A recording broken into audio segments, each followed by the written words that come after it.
This story begins in Shanghai, in an ordinary area that is nothing special. In a quiet room, a green-haired woman named Eliza breastfeeds her newborn son. She tells baby Jordan that even though she loses sleep over him, it will all be worth it if he grows up healthy and strong. At that time, she still doesn't know that the child is unusual. He has reincarnated and retained the consciousness from his past life. A blue system screen appears before his eyes, identifying him as Jordan, with a biological level of 1. 3 months later, Jordan is lying in his crib, and his parents, Terrence and Eliza, are watching him and predicting that he will grow up to be great. At this time, Jordan is given the opportunity to use the biological attribute and advance further. The new ability allows any body part he trains to become infinitely stronger within its limits. By 4 months, Jordan can already sit and crawl, and to avoid alarming his parents with his rapid development, he trains only at night. Every time he crawls, the system rewards him with points, and at the age of 5 months, he masters walking.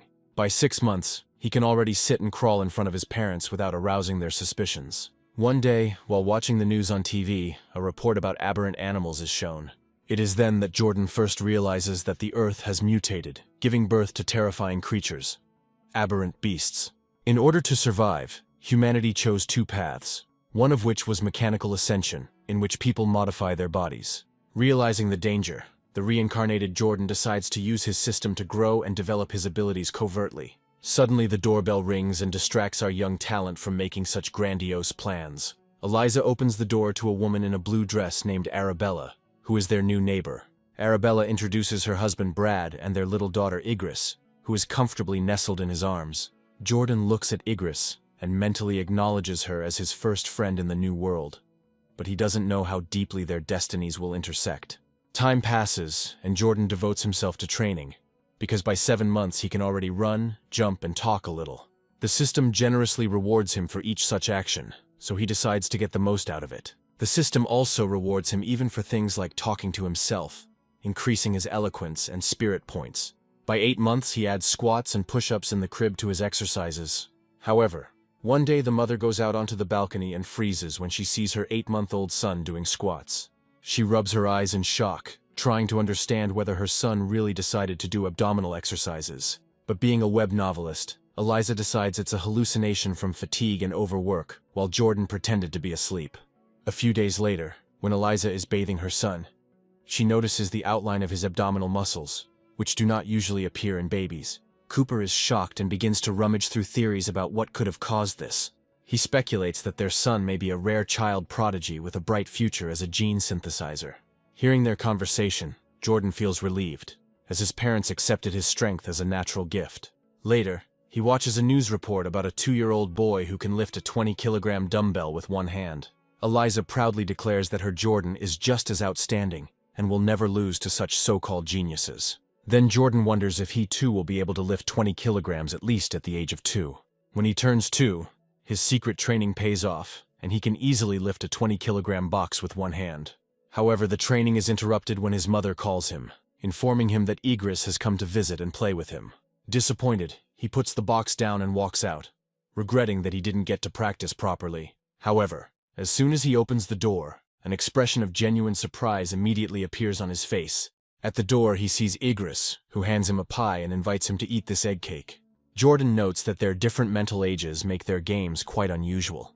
By the age of 3, Jordan's strength had grown exponentially, and he could already lift 40 kilograms with one hand. Then he saw a report about a child prodigy who lifted a 30-kilogram dumbbell and noted that he had already become stronger. However, despite all his progress, the system still showed that his level was still 1, adding that he was still an ordinary human. He wondered what it would take to reach the second level, and with these thoughts, he left home for the first time. The outside world turned out to be impressive. A futuristic city inhabited by beastmen and cyborgs opened up before him. Accompanied by his mother, he headed to the library because he was not allowed to use electronic devices. At the library, his mother pointed him to the children's section, but Jordan headed for the shelves with modern encyclopedias. From books, he began to form new knowledge of this mutated world, discovering new secrets for himself. He learned that all life is divided into 6 biological levels: common, advanced, rare, epic, legendary, and mythical. Each level, in turn, is divided into 9 steps, and people like his parents are at the very bottom. An ordinary first-level person is as insignificant as an ant compared to beings of a higher rank. This knowledge sparked Jordan's determination, and for the next year, Jordan divided his time between physical training and reading. By the age of 4, he was attending kindergarten with Igris, holding hands with their teacher, Miss Cherry. His persistence paid off. Soon after entering, he reached biological level 2, and his physical strength was astonishing. One day he noticed a group of children teasing a crying Igris, calling her a little girl who wets the bed. Seeing his friend being bullied, he decided to intervene and said that if anyone else dared to tease Igris, he would be very sorry. Despite his young age, his words had a very serious effect on those nasty kids. The hooligans burst into tears and promised never to return to kindergarten again, and Igris looked at him with admiration. This act brought Jordan a new achievement, the title of King of Children and a series of new tasks that can be completed along with the main ones. After 6 months, he completed the reading task, and after he read 100 million characters, the system rewarded him with the heavenly root of wisdom. When Jordan and Igris were almost 7, they went to their kindergarten graduation to take pictures. However, he did not stop training during the holidays, and now he was strong enough to lift a 200-kilogram dumbbell.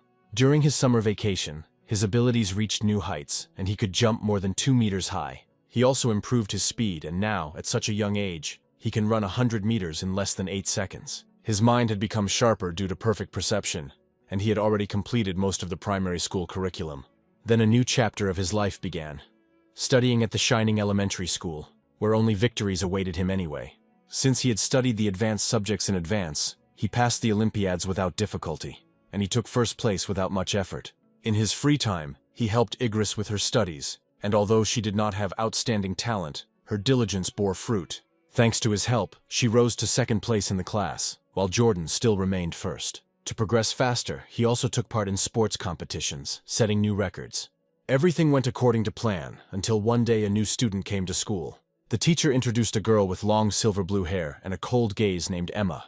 Jordan immediately realized that she was different from the others, and while the new student was looking for a free seat, everyone was watching her. Then Igris leaned towards Jordan and whispered that Emma had very beautiful hair, like winter snowflakes. However, the boy did not discuss the new girl's appearance, because she emanated a very mysterious aura of enigma. In the following days, Emma remained a mystery, as she didn't talk to anyone, and after classes, she laid her head on her desk and hardly moved. At first, the students showed interest and took pictures with her, but since Emma's behavior did not change, the students lost interest. More than a month later, a strange phenomenon began as Emma began to secrete a viscous white liquid with an unpleasant odor. One of the boys made a mocking comment about the liquid and then poured a bottle of water over Emma's head, claiming he was just washing her. Humiliated and soaking wet, the girl clenched her fists on the table and tears streamed down her face, but she couldn't stop it. Watching from her seat, Igris turned to Jordan with concern and asked if they could help poor Emma. Realizing that Emma was completely defenseless at the moment, Jordan decided to intervene and restore justice. Then he grabbed the main instigator by the collar so that he could not escape punishment. Looking at him menacingly, he ordered him to wipe up the water from Emma's table, all the water he had just spilled. The frightened boy muttered that he would do it immediately. He set about fulfilling his promise, realizing that otherwise he would face a serious scolding. Once the table was clear, Jordan gave the rest of the bullies a cold look and ordered the rest of the bullies to apologize immediately. At that moment they realized that they had brought serious trouble upon themselves by their behavior. They lined up in front of Emma, bowed their heads, and muttering apologies, promised never to hurt her again. After the instigators left, Emma looked up and thanked Jordan and Igris for their help. Igris gently placed her hand on her shoulder and said that classmates should help each other in any situation.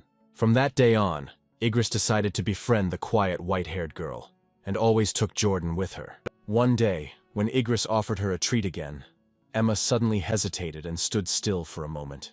She looked at her friends and asked if they felt disgusted by her because of the unpleasant smell. The girl explained that she trusted them, but she had faced contempt and isolation since childhood, and that what was happening seemed like a dream to her. Then Igris seriously replied that this was not a dream, and she need not worry about it. She added that she knew what it was like to be lonely, and therefore she would never feel disgust towards Emma, and did not want to turn away from her. She stated that if Emma agreed, they would be friends forever, and even Jordan nodded in agreement. Shocked and touched, Emma hugged Igris in order to somehow express her emotions. Tears of gratitude streamed down her cheeks, and she said that she had never met such kind people. Suddenly she hesitated a little, as if trying to think of something. The girl took off a necklace with a pair of animal fangs and explained that it was a birthday present from her mother. She handed it to them, expressing hope that the decoration would become a symbol of their friendship. Igris happily accepted the gift, feeling incredible sincerity on the part of her friend. 3 children stood together in the schoolyard and promised each other that they would be friends forever and never quarrel. However, everything soon changed, and when their friendship only grew stronger, an unexpected turn occurred. Jordan learned that Emma had transferred to another school, adding that he himself had seen her write a transfer application. His mind went back to the moment when he had been watching what was happening from the doorway of the director's office. This meeting strengthened Jordan's suspicions that the girl's personality was not so simple, and that she was clearly hiding something. From then on, he never saw Emma again, and could only guess who she really was. But nothing came to his mind. Sometime later, Jordan was giving his mother, Eliza, a shoulder massage at home, and she was relieved to hear that the massage was perfect after a long day. The quiet evening was interrupted by a loud news report announcing the Kyoto prodigy's latest achievement. At just 10 years old, the boy managed to merge with the beast's aberrant genes and could now lift a 500-kilogram boulder with one hand. His father was irritated that the Kyoto prodigy was shown too often and asked if they were trying to make a hero out of him. The parents began to discuss this, and Eliza explained that the boy came from a family with a 1,000-year history of martial arts. While his parents argued, Jordan thought for a moment and remembered that before the merger, the Kyoto prodigy could only lift 100 kilograms. Clenching his fist, he noted that his own potential was significantly higher considering the difference in their strength. The next news report showed a city in a neighboring country completely destroyed by a powerful explosion. The presenter explained that, judging by the video recording, the attack was carried out by giant anomalous rats. The footage showed horrific scenes of monstrous rats ravaging the ruins, snatching up screaming people and brutally devouring them. Innocent citizens became victims one after another, and they had no chance of salvation. It was further reported that the heretics, a secret cult that controlled the beasts from the shadows, were behind the abnormal attack. At a press conference, an official from the devastated country pleaded for international aid. Listening to the news, Jordan realized that the cult was an anti-human organization of traitors, serving monsters for personal gain. He felt relieved that he was born in a powerful country, but his thoughts were interrupted by a loud noise outside. He immediately rushed forward to find out what was going on. All this time he was haunted by terrible thoughts that the monsters had already reached his house and his parents' house. Running to the window and pulling back the curtain, he saw a squadron of cyborgs, armed to the teeth, flying across the night sky. The next morning everything looked normal, as if no one had noticed the noise and armed cyborgs from the previous day. Jordan was waiting for Igris, who ran up to him, apologizing for being late. As she approached, he noticed something very strange, and immediately decided to draw her attention to it. The thing is that the necklace of animal fangs, given to them by Emma and now worn by Igris, suddenly glowed with a bright blue light. He then assumed that the fang belonged to an anomalous beast, and was the source of the weak inhuman aura emanating from the girl. The glow disappeared as quickly as it appeared, and they did not pay any attention to it, and then went about their business. However, remembering the night flight of the cyborgs and the glow of the fang, Jordan felt alarm, as if something dangerous was approaching. A very beautiful woman with red hair watched them with interest and noticed that they looked very cute. Coming closer, she asked if they were brother and sister who were in a hurry to go somewhere. Igris proudly replied that they were best friends since childhood, obviously not realizing that talking to strangers was not the best idea. The woman smiled thoughtfully and said that she would like to have a childhood friend herself, admitting that she envied them. Her expression suddenly turned ominous, and she asked why the children were going to school alone and where their parents were.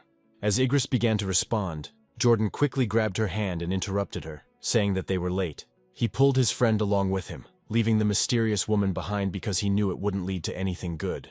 Once at a safe distance, he sternly reminded Igris that she shouldn't talk to strangers because they were suspicious.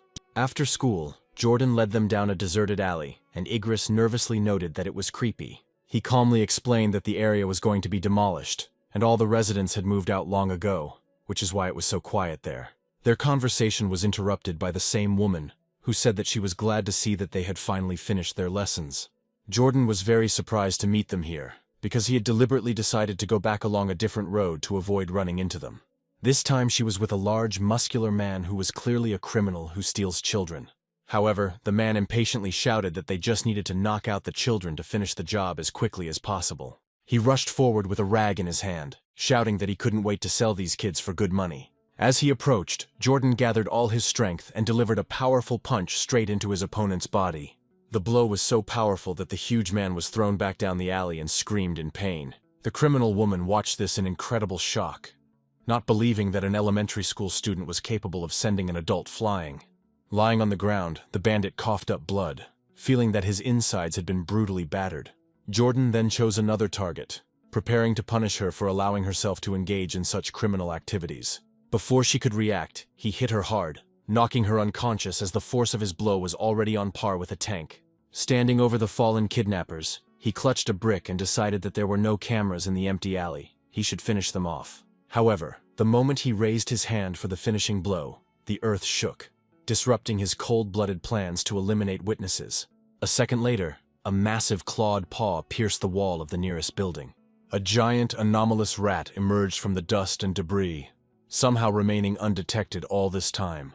The beast approached the unconscious woman, considering her the easiest prey of all possible. Without hesitating for a single second, this terrible monster devoured half of this criminal's body in an instant.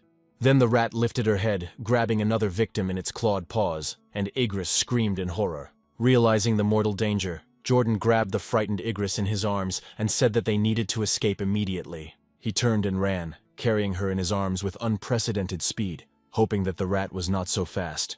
As they were hiding, a blonde-haired cyborg woman quickly dived into the alley. The cyborg woman moved with incredible speed, her silhouette blurring into a blur as she sped past the giant rat.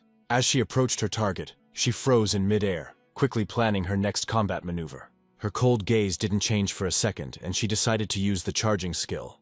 The glove on her hand glowed as she activated the built-in weapon, releasing a cloud of anesthetic smoke. After that, she fired a series of shots, and powerful explosions shook the entire alley. The aberrant rat, engulfed in flames, roared in pain and, weakened by the smoke, staggered. Now her will to live has weakened greatly, but this does not mean that she will be an easy opponent. Seeing her enemy's vulnerability, the cyborg instantly rushed forward and finished off the weakened creature with a series of precise blows. Later, at home, Jordan watched a news report about the incident, carefully analyzing the cyborg's actions.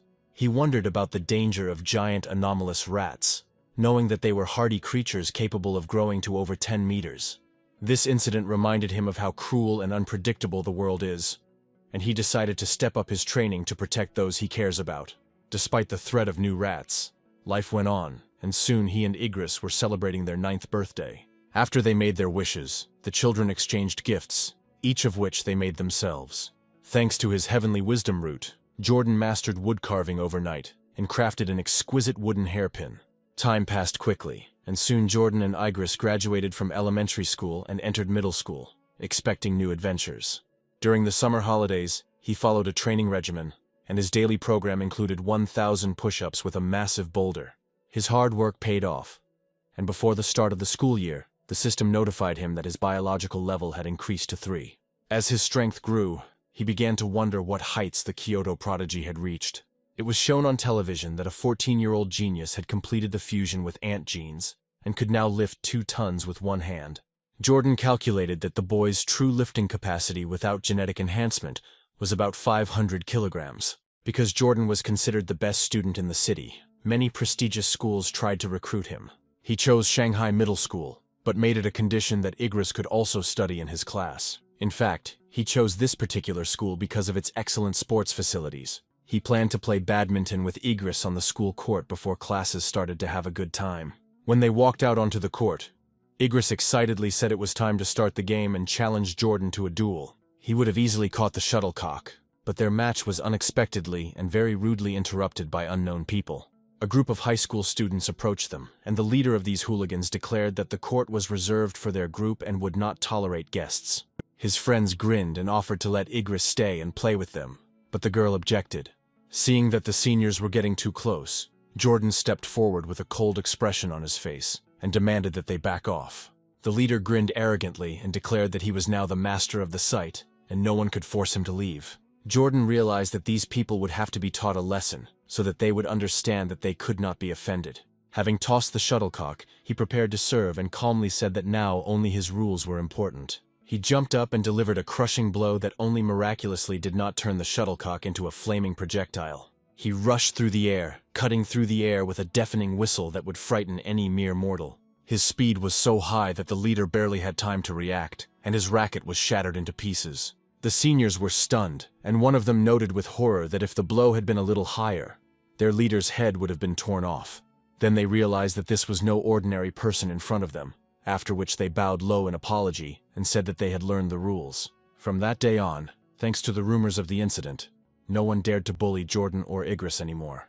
Although their new school was larger and had better facilities, school life itself remained almost unchanged. In the evenings, after training, he used his innate genius to quickly learn new skills via the internet. To obtain the title of high school overlord, he not only remained first in his studies, but also represented the school in competitions. His success attracted many admirers, who left stacks of love letters on his desk. He ignored them and, aside from studying with Igris, he focused on the upcoming school sports festival. He decided that if he dominated it, he would finally earn the title he had been dreaming of receiving for so long. At the festival, he participated in only 3 disciplines: shot put, high jump, and sprint. He tried incredibly hard to demonstrate maximum strength, agility, and speed. Although he deliberately held back his strength to avoid appearing superhuman, he easily took first place in all competitions.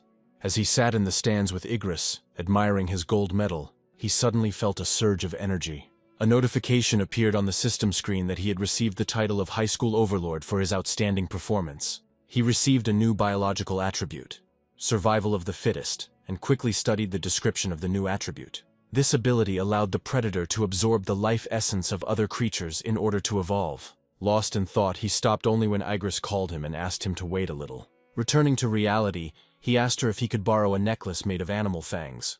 The moment his fingers touched the fang, the system notified him that he had absorbed a particle of the giant butterfly's life essence. Jordan looked at this in surprise and did not understand where the butterfly could get fangs from. That night, wanting to know more, he tried to find information about a creature called the abyssal giant butterfly on the internet. However, the search results yielded nothing because no one had ever encountered this mysterious creature. Then he realized that he would have to study this exotic animal on his own.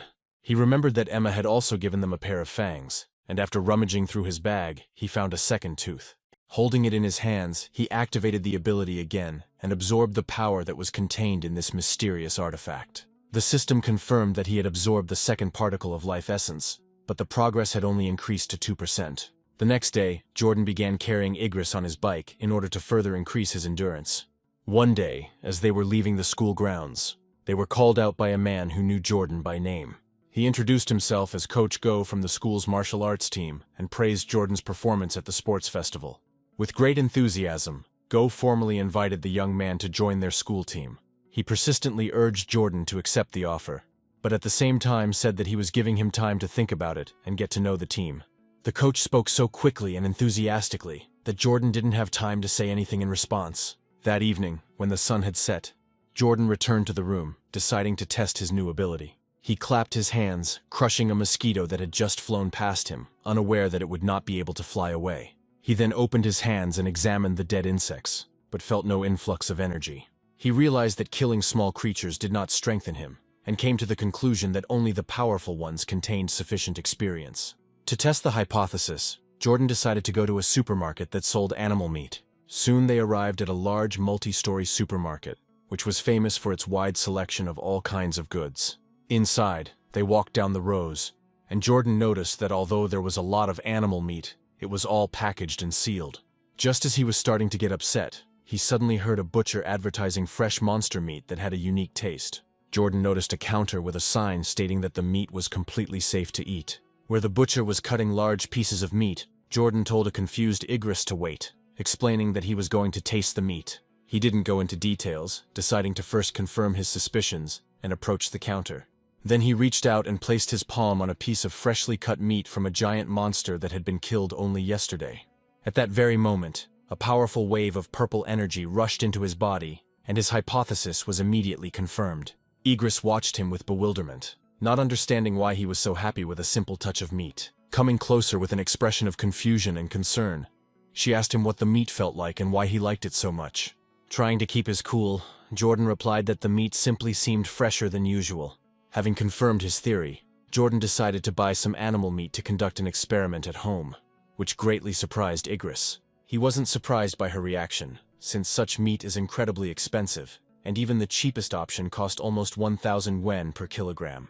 Having decided to go with this particular option, he took a package of pieces of ghost cuttlefish. Igris panicked and remarked that it was too expensive and that he should ask his mother's permission first. However, Jordan simply smiled, patted her head, and told her not to worry about it. He decided to lie to her a little, saying that his mother had already told him to buy some meat from these monsters. He remembered his mother happily agreeing to cook a monster meat dinner for them together. The main reason was to test whether the life essence could be absorbed through consumption. The cashier thanked him, but as they left, Jordan thought about how expensive the meat had been. By the time they finished shopping, it was already very late, and a dark, starry night had spread over the city. Knowing that there had been unrest in the city recently, they decided to go straight home for safety. Unable to wait, Jordan carefully placed his hand on the package of meat in the basket of his bike. The system confirmed that he had absorbed a particle of the ghostly shadow squid's life essence. She also notified him that he had unlocked a new creature guide, but the progress was only 0.1%. As they drove through the quiet streets, Jordan did the math and realized that a small amount of meat would only release a fraction of his power. He estimates that to achieve 100% progress, he would have to eat about 1,000 kilograms, which would cost a staggering 100,000 yen. He noted that the squid's ability to dissolve in water and disappear was incredibly useful, and decided it was worth the expense. Then he realized that he needed to earn a large sum of money, because he could not ask his family for that much. Then he remembered the second reason for the purchase: to check whether the meat would spoil after absorbing its life essence. He glanced at the packaging, but the meat looked perfectly fresh and untouched.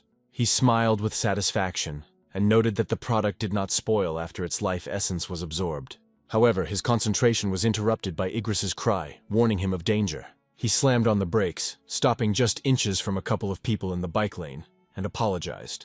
Then he mentally scolded himself for his inattention, and wondered why the alley was so crowded. Igris pointed forward, and they saw a muscular red-haired man holding a woman hostage at knife point. The girl, in horror, recognized the victim as their teacher while the criminal threatened to kill her. The police captain gave a command to one of the officers, ordering them not to shoot unnecessarily because the hostage was too close. When another officer suggested using sleeping gas, the captain refused, fearing it would only provoke the criminal. While the police hesitated, Jordan decided to take action himself and quietly picked up a small stone from the ground. Taking proper aim, he threw it with incredible speed and accuracy, causing it to cut through the air with a whistle. The projectile hit the criminal's hand precisely, causing him to scream and drop the knife, and the teacher was freed. Taking advantage of this, the police captain ordered his team to act, and the officers rushed forward. They very quickly and decisively arrested the disarmed man, while a policewoman calmed the teacher down. Igris looked at him wide-eyed and asked if he had thrown the stone, but he gently replied that they were better off. However, at that moment, a commanding voice was heard ordering them to stop immediately. The police captain called out to them and asked if Jordan was the one who threw the rock. The captain watched them drive away and noted to himself that it was strange to see a man unwilling to admit to a good deed. He then noted out loud that bravery usually comes with a reward, which is expressed in monetary terms. The mention of a reward immediately caught the attention of Jordan, who could really use a little money right now. In dire need of money, he slammed on the brakes, stopped, and returned to the captain. He then admitted that it was he who threw the stone, explaining that he did it to save himself, and added that money was really important now. The captain told him to come to the station to file a report and promised to help him apply for a reward. However, as the police led the arrested suspect away in handcuffs, the criminal's face began to distort grotesquely. The police realized with horror that he was a heretic who, right before their eyes, mutated into a giant, ugly rat. The creature tore the handcuffs apart, and with a furious roar, immediately attacked one of the officers. The captain immediately radioed the order to open fire, while also ordering that civilians be covered. The police started shooting, but the bullets were useless against the thick skin of this wild monster. Realizing how dangerous everything was, Jordan apologized, grabbed Igris and their teacher, and then dragged them away, ordering them to run. He was glad that the monster did not chase them, but he understood that he could not hesitate for a single second. As they ran away, a figure shrouded in a purple aura descended from the sky. It was a female cyborg in sleek futuristic armor who struck the rat with great force, causing it to stagger back. The blow was so powerful that, in addition to this, the rat also jumped back several tens of meters. Then, hovering in the air, the cyborg began to charge the laser cannon built into the armor, aimed directly at the chest of the monster. Waiting for the right moment, She released a destructive beam of purple energy that should destroy this creature. A powerful stream of light completely engulfed the mutant rat. The creature let out a death roar and crumbled to ashes. Jordan watched what was happening, amazed by the incredible power of this cyborg, who turned out to be much stronger than the previous one. When the danger had passed, the teacher and Igris breathed a sigh of relief, realizing that they were now safe. However, Jordan himself suddenly turned his attention to the piece of meat that he had been carrying in his basket all this time. He looked into the basket of his bicycle and discovered that the expensive squid meat had gone bad and was giving off a disgusting smell. Then he realized that his original hypothesis was correct. Consuming life essence actually spoils the meat. Jordan decided to shift the blame onto the battle and the dead heretic by staging a dramatic scene and throwing the corrupted tentacle to the ground. After this, they were going to return home, but the police captain asked them to go with the security team. Unexpectedly, they were placed in the same van where the heretic's remains were, but after the laser strike, only a pile of ash remained. As Jordan sat in the stuffy van, a new thought occurred to him. He remembered that the fangs of animals retained their life essence for a long time. It occurred to him that perhaps there were traces of life energy left in this corpse as well. If so, he could try to absorb the Rat King's gene, thereby significantly improving his skills. The system immediately confirmed that he had absorbed a trace of the mutant rat's life essence, opening a guide with 5% progress. He was amazed by the amount of energy absorbed, and realized that the freshness of the source directly affected the volume of essence absorbed. However, the accompanying officer noticed his movement and told him to sit still, and Jordan quickly replied that he just wanted to stretch his legs. Later, at the public security department, he realized that the security captain was much more observant. He reported that the application for the award for bravery had already been submitted, but then moved on to questioning. The conversation was interrupted by Igris, who shouted that her aunt had arrived, and when Jordan was surprised to see his parents running into the station, the mother rushed towards him with a frightened expression on her face. But in this situation, her emotions were more than understandable. When she reached her son, the first thing she did was hug him tightly and ask if he was okay. He tried to calm her down, and then his mother made him promise that next time he would first hide in a safe place. Jordan was clearly touched by her words, and the realization that he had perhaps the best parents in the world. As they left the station, he assured his mother that he would always put his own safety first. On his way out, Jordan passed two female police officers who were discussing the incident. One of them noted that the cult of the rat god is becoming increasingly brazen, while her colleague reported that the detained heretic was a student. The name of the Rat King instantly caught Jordan's attention, and he decided to find out everything related to this entity. To his surprise, he discovered a wealth of data and learned that the cult's main base was in Shanghai, and that its members were social outcasts. Then he came across the astonishing information that the Rat King was striving to evolve into a higher form of life. This information caused Jordan to worry, because perhaps the Rat King had already developed its own mind, like an abnormal beast. How deep this creature's influence can extend remains to be seen, but it is already clear that it will not be easy. Suddenly he looks out the window and comes across a very strange sight that attracts his attention. He noticed a giant rat the size of a large dog on the sidewalk, and wondered if it was connected to the Rat King. He quickly dismissed the idea, deciding that such rats were common in the south of the country, and that there was a simpler explanation. Then he noticed that Igris had become strangely quiet, and tried to understand what the reason was. He understood quite well that since childhood, whenever the girl was nervous or scared, she could not control her bladder. Although it always confused him, Jordan believed that this reaction was perhaps due to some hidden potential in her body. When they got home, Eliza was horrified to find that the expensive beast meat, worth almost 3,000 yuan, was missing. Lin quickly came up with an excuse, awkwardly explaining that he must have dropped the meat while fleeing the scene. The mother immediately declared that her son's safety was more important than any money and told him to forget about the purchase. Inwardly, Lin sighed with relief, glad that he had been able to deceive her. However, Terrence proved more stubborn and said that he was going to go back himself and find the expensive meat. Jordan tried to stop him, warning him that it was too dangerous and that the meat was already spoiled. Meanwhile, in the empty office of the public security department, the police captain was still pondering the strange events of the night. Smoking a cigarette, he couldn't understand how an ordinary schoolboy could throw a stone with such incredible accuracy and force. Suddenly he heard a strange noise around the corner, and when he turned around, he saw that there was a huge rat sitting on top of the filing cabinet. Before he could react, the creature jumped down, hoping to destroy the little man before he could escape.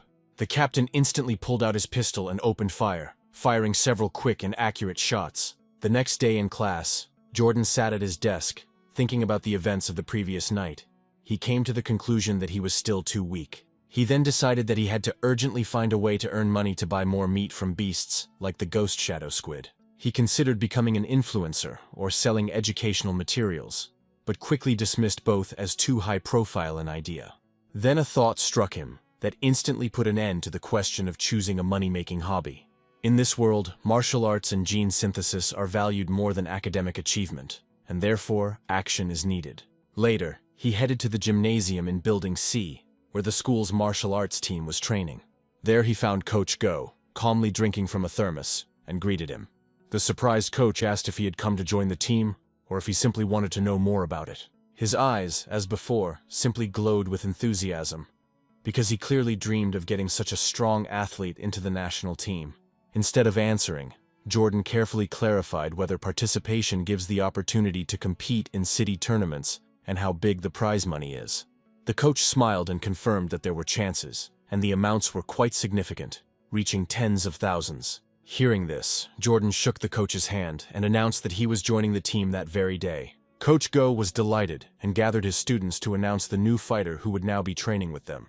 He introduced Jordan, and then introduced him to Charles, Harvey, Leslie, and Hunter, who would now be his comrades. Since he had never formally studied martial arts, Coach Go showed him basic punching and kicking techniques. He explained that although the movements appear simple, they are not easy to master and will take a lot of time. As an example, he mentioned that even the most capable student, Leslie, needed a week to perfect them. Thanks to my innate attribute, I have already completely memorized and understood the technique simply by watching the demonstration. When he started performing fist punches, the system immediately awarded him points for strength, dexterity, and skill.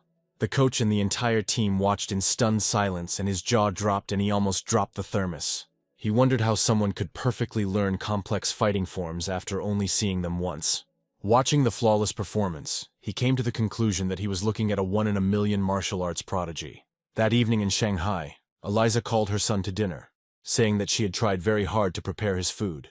He ran impatiently into the kitchen with a spoon in his hand and asked what she had cooked, hoping to get a lot of protein and energy. The woman proudly showed him a large plate of ghostly shadow squid.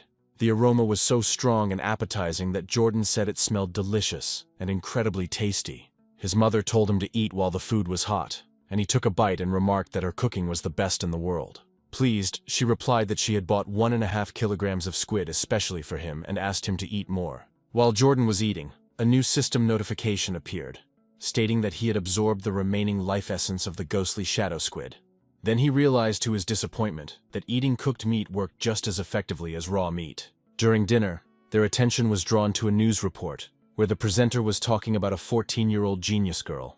After merging with the energy core, her body gained superhuman abilities and incredible strength. Watching this, Jordan wondered which path of development was the stronger of the two possible ones. Then the broadcast was interrupted by a breaking news report that the captain of the city's security service had been killed in his office. Jordan was shocked and remembered the large rat he had seen the previous evening and wondered if it was related.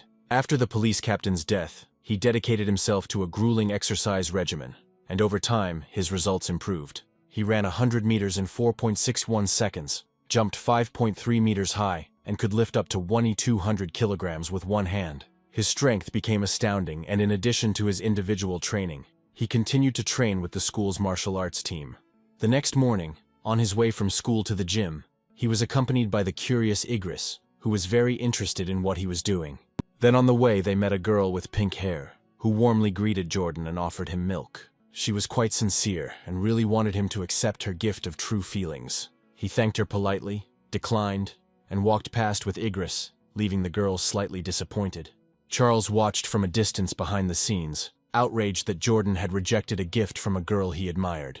Unable to contain his irritation, Charles stepped forward and blocked their way. He pounced on Jordan with reproaches, saying that he had been rude and had hurt the feelings of a young girl. Jordan calmly explained that he was allergic to milk, but Harvey didn't believe him and called him a blatant liar. In anger, he pointed at Jordan and challenged him to a duel, with the condition that if he lost, he would never bother him again. The system gave Jordan a notification about a new achievement mission that required him to defeat 1,000 different opponents. News of the duel quickly spread throughout the school, and the students enthusiastically decided to go and watch the battle. By the time the fight began, the gym was filled with spectators whose curiosity was consumed. The girls from Jordan's fan club loudly cheered him on, urging him to show his opponent his place. Among them is the same pink-haired student, holding a phone, getting ready to film the fight. Charles is irritated because no one believes he will win, and everyone is sure that he will lose very quickly. He decides to take advantage of the opportunity, while this man is still small and weak to defeat him. Jordan says his mom is really looking forward to having him for dinner, so it's best to get the fight over as quickly as possible. Charles replies that he will be lenient and end the fight quickly if Jordan truly wants to leave quickly. Coach Go asks them to remember that friendship is much more important than this fight, and announces the start of the long-awaited duel. Charles stops the fight and says he wants to clear something up before he defeats his opponent. He states that Jordan has only been training for a month, while he's been training for almost 2 years, so he gives him the right to throw the first 3 punches. Jordan agrees to these conditions, and almost immediately closes the distance between himself and his opponent. Charles doesn't have time to react to such fast movements, and Jordan decides to act quickly. The blow is so powerful that Charles receives too much kinetic energy and is thrown to the side. From such a blow, he loses consciousness and becomes completely incapacitated. Coach Go is stunned by the result, as Jordan defeats one of his best students with just 1 punch. Other students say it looks funny and don't understand how something like this could happen. Igris is one of the first to rejoice for her comrade, saying that she believed in him from the very beginning. Other girls also decide to support their idol, whom they have admired for several months. Jordan receives notification of his victory, and that he has won the love of the opposite sex. He is also offered to defeat another 999 opponents, and he turns to his comrades with an offer to compete. This proposal horrifies them, because they just saw what happened to Charles. They immediately turn around and say they feel dizzy and need to visit their parents. Charles claims that he does not consider this a defeat, because Jordan used cunning, and if they fight again, he will definitely win. Coach Go advises Charles to accept defeat like a man and reflects on what Jordan will need to be tested. He turns to Leslie and tells him that he should stay to have some sparring sessions with him. Leslie gets into a fighting stance, apologizes to Jordan, and says she hopes he can walk after the sparring session. Jordan defeats all his opponents in 10 minutes, although he tries not to hit hard and just exchange blows. However, only defeating Charles affects his mission's progress, and other victories bring no results. Coach Go happily announces that Jordan is a true genius, and despite only being on the team for a month, he has already become an ace. Coach Go's ambitions are evident, and he says that their school will definitely win the regional tournament. Jordan quickly realizes that a martial arts tournament is the perfect place to take on multiple opponents. He assumes that if he beats them in the competition, it will count as progress on the task. Suddenly, his thoughts are interrupted by the words of Charles, who wants to talk to him. With wounded pride, Charles says that he accepts defeat, and even if Jordan mocks him, he will not say a word. The details he goes into when explaining what he is willing to tolerate are a little frightening to others. Without thinking twice, they decide to turn around and run away so as not to have to deal with such oddities. In this world, high school students study either martial arts or academic disciplines, and the former is considered better. Igris also decides to train to get into the martial arts team, and she has to go through a lot. They do squats and push-ups to build strength and endurance, and she tries to keep up. After each session, Jordan relieves her muscle tension with a special massage. He himself is actively training, preparing for the upcoming tournament, and intending to show himself at his best. A month later, the day of the tournament finally arrives, and it's a great chance to prove yourself. The arena where the tournament is taking place turns out to be richly decorated, and many spectators come there. Coach Go sadly announces that their school has drawn the short match and will have to face the strongest team. One of the fighters says that the enemy has a man who can run 100 meters in less than 9 seconds. Jordan turns to the coach and says that he would like to go first to test his strength. Coach Go approves of his protégé's determination and says that he will give him such an opportunity. As soon as Jordan enters the ring, Coach Go, along with Igris, begins to warmly support him, saying that they believe in him. A giant enemy appears before him, surprised by his success in such a short time. However, he states that there is no place on this stage for a short first-year student who has not yet grown up properly. By flexing his muscles, he promises to show Jordan the difference in strength and height that exists between them. The referee enters the ring and announces that the duel is about to begin, after which he orders the participants to get ready. As soon as the signal to begin the fight sounds, Jordan's opponent rushes forward, ready to blow him to pieces. However, Jordan proves too fast for this clumsy opponent and easily dodges the blows. Using his agility, he gets to a dangerous distance to deliver the finishing blow. The giant doesn't have time to react in time and receives such severe damage that he flies off to the side. The stunned judge declares that Jordan is the clear winner. Igris waves her hands happily and says it was amazing, adding that she is proud of him. His comrades loudly support him, saying that the stupid, inflexible jock never stood a chance. The opposing team's coach begins to lecture his players, reminding them that they must not forget about kicking. Jordan receives a notification that he has defeated his opponent and has increased his rank in the tournament. Meanwhile, the coach turns to another fighter and says that the first year needs to be knocked out as quickly as possible. With a quick nod, this opponent steps into the ring, looking far more menacing than the previous overconfident fighter. The judge counts to 10, after which he signals the start of a new duel. Like the previous opponent, this one takes the initiative and rushes into the attack, hoping to knock Jordan off his feet. However, Jordan is quicker and meets him with a quick dodge, followed by a punch to the body. This blow also proves incredibly powerful, sending the opponent on a long and painful flight. He lands right on the hard floor of the ring and is unable to get up due to serious injuries. The medics immediately put him on a stretcher and say that an MRI of his head is necessary, as the fighter is suspected of having a concussion. Viewers wonder what happened, assuming he was just unlucky. The opposing team's coach realizes it's not luck, and points out that this newcomer is indeed a problem. After this, he turns to his best student named Godric, and tells him that he should concentrate on defense. Godric calmly walks to the ring and tells his mentor that he doesn't need to worry about winning this fight. Godric speculates that Jordan isn't that strong and is simply using tricks to win. Viewers who knew Godric understand that he is truly strong and consider the victory to be his. The judge announces again that the duel is beginning and orders the participants to get ready. Godric ignores his mentor and rushes forward, unleashing a barrage of blows on his opponent. Jordan dodges every punch without any problem, feeling no pressure from his opponent. The coach asks Godric what he's doing and reminds him that he told him to focus on defense, not attack. Godric, overconfident, thinks that he is a genius and will not defend himself. Jordan notes to himself that his opponent's striking technique is interesting and memorizes it, continuing to defend himself. Godric asks Jordan why he keeps dodging, but Jordan only responds mockingly. Unable to bear the insolence, Godric rushes into the attack, hoping to crush the enemy with a new series of blows. Jordan realizes that he will not see anything new from this fighter again and decides to end the fight. He knocks out his opponent with one blow, causing the audience to react with cries of surprise. Coach Go and Igris, along with the team, continue to support their fighter, calling him the pride of the school. The next few opponents turn out to be even weaker and pose no difficulty for Jordan.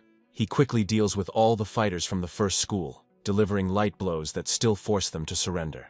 Over the next 2 days, he single-handedly conquers 2 more schools without any difficulty. Thus, he leads his school to victory in the tournament without even breaking a sweat from the effort. The system notifies him that he still has 984 opponents to defeat, and Jordan understands that this will take a long time. However, the main reward for him is the prize money, with which he can buy a lot of meat. After collecting prize money from all the academic competitions, he accumulates about 30,000 yuan. However, this money is quickly spent, as monster meat is too expensive to eat often. However, in just a few training sessions, he will unlock the Ghost Cuttlefish blueprint at 33%. By his second year of high school, he advances from the normal 3rd rank to the 4th rank and becomes even stronger. Time passes quickly, and he and Igris graduate from high school, receiving their respective diplomas. The exam results come in soon, and they are disappointing for Igris, as she is not a fighter. Igris really wants to get into the same school as her friend, but she doesn't have enough points, and Jordan tries to console her. Jordan tells her that the high school principal wants to come visit them, but Igris doubts he will be happy to see her.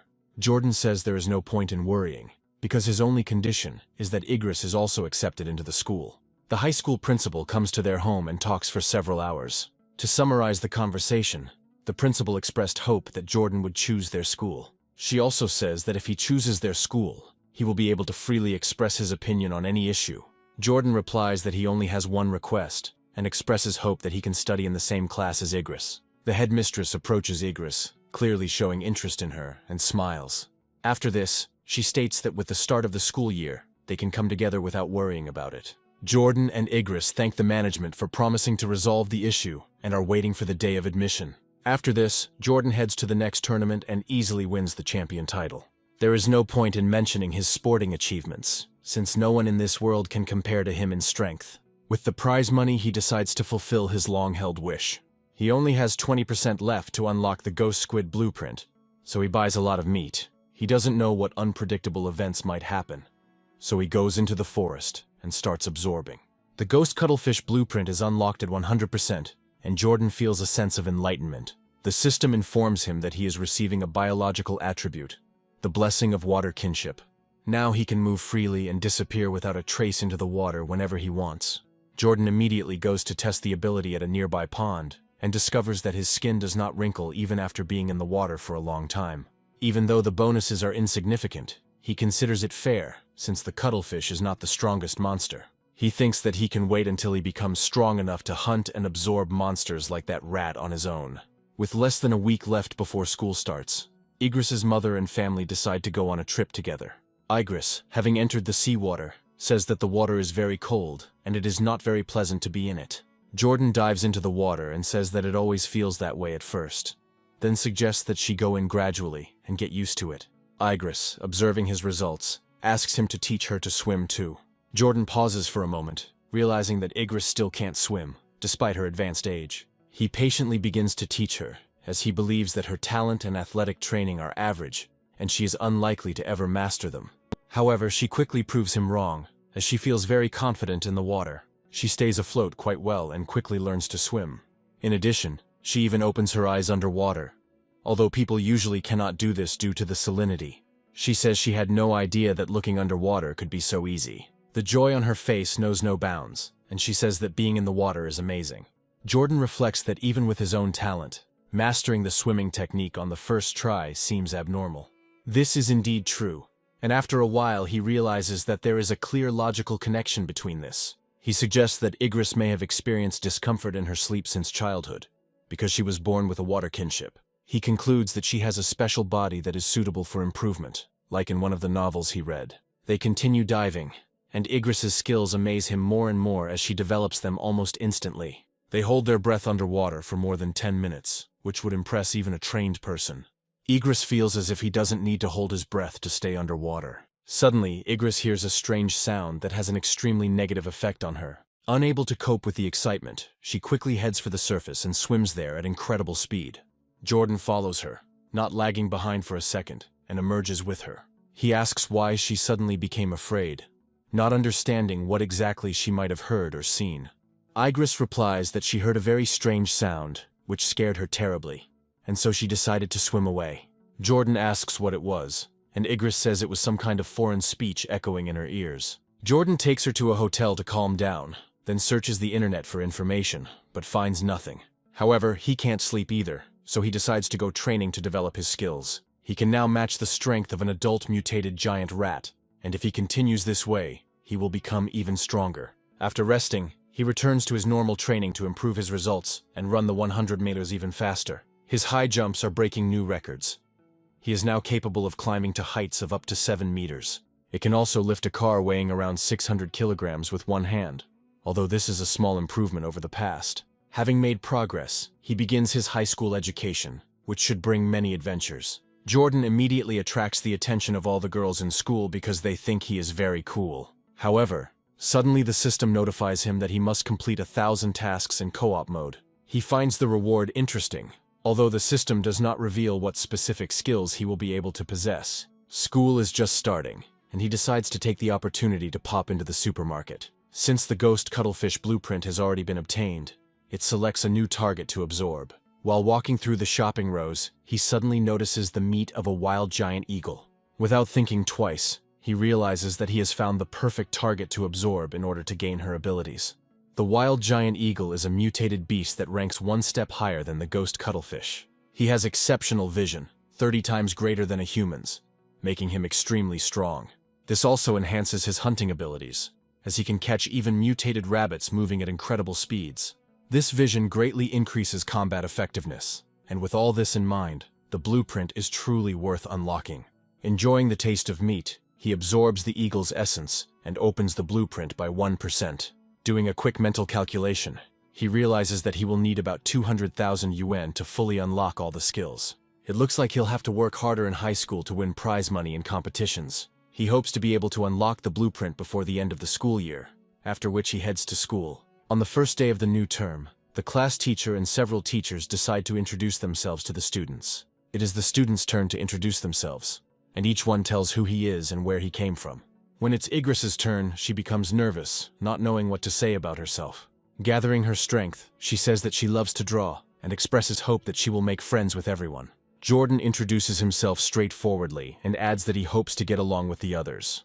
Time flies by, and after everyone introduces themselves, the bell rings, after which a classmate approaches Igris.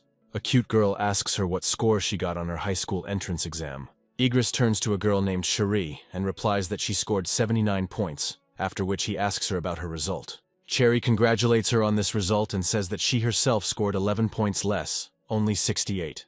After this, she asks about the sports exams, adding that she herself got a result of 95. Igris says with embarrassment that her result is not so impressive, since she only scored 79. Cherie continues to question her friend curiously, and wants to know how many points she received in total. Igris replies that her result is quite low, making it clear that she does not want to give an exact figure. Cherie doesn't understand the hints and continues to persistently ask how many points exactly Igris scored. Suddenly, Jordan walks up to Cherie and places his hand forcefully on her desk, interrupting the conversation. He asks if she can add him on a special messenger, and she instantly switches her attention to him. Igris is glad that Jordan is helping her, because otherwise she would have to embarrass herself in front of the whole class. Jordan approaches a student named Holland and invites him to join the group chat as well. In this way, he quickly organizes a small correspondence of 4 people. To his surprise, the system counts this as a joint action, and he understands that completing the tasks will not be so easy. Holland comes from a neighboring town, and his family has run martial arts schools for generations. The Cherry family owns a chain of clothing stores with several branches throughout the area, making them very wealthy. Jordan and Igris also talk about themselves, and soon the 4 of them become an inseparable group that shares everything. Just as they are about to end their conversation, Holland suddenly suggests guessing who is the strongest in the class. Cherie assumes that Jordan is the strongest because he scores the highest on the entrance exams. Holland looks at him in surprise and asks if he is really that strong. He adds that being the strongest in the area isn't everything, since there are 2 students in their class whom the principal knows personally. One of these students is Godric, who came 3rd in the exam and ran the 100 meters in 7 seconds. He also says that the big guy in the far right lane named Liam is born with superpowers. Jordan remains unperturbed, realizing that he himself has been showing all these results since elementary school. After the bell rings, it's time to get textbooks on the main subjects that will be covered this year. He already studies them in childhood, so in his free time he goes to train in secluded places so that he is not disturbed. The rat god cult still exists, and the police are only arresting heretics, but they haven't found the leader yet. The first practical task is survival in the wild, and even here there is no need to worry about Jordan.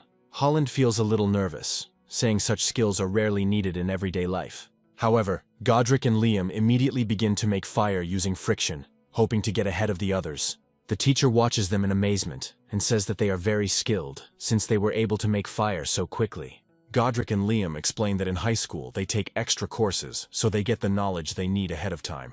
After they finish, the others try to imitate them, and Jordan does it very quickly. The next martial arts lesson becomes a great opportunity to test your strength and improve your performance. Although it looks a little funny from the outside, Godric and Liam still manage to complete the tasks. A month later, the teacher comes into the class and says it's time to check their progress with a test. He adds that they will receive a reward for this test, explaining that first place will bring 888 yuan. Jordan realizes that this is a generous reward, enough to buy 250 grams of wild giant eagle meat. He also realizes that a monetary incentive will force everyone to work to the limit of their abilities. Less than an hour later, the test is over, and in the next lesson, another teacher also decides to give out a reward for the test. Holland is glad that it's finally over and says he can now get some rest. A discussion arises among students about how difficult these tests are. While most people complain about the difficult questions, Godric and Liam continue to boast that it was easy for them. Holland looks at them sadly and wonders if they will always brag, hoping that someday they will stop. After some time, the teacher announces that the test results are ready and is about to announce them. Igris gets a passing grade, and Jordan congratulates her, saying that perseverance always pays off.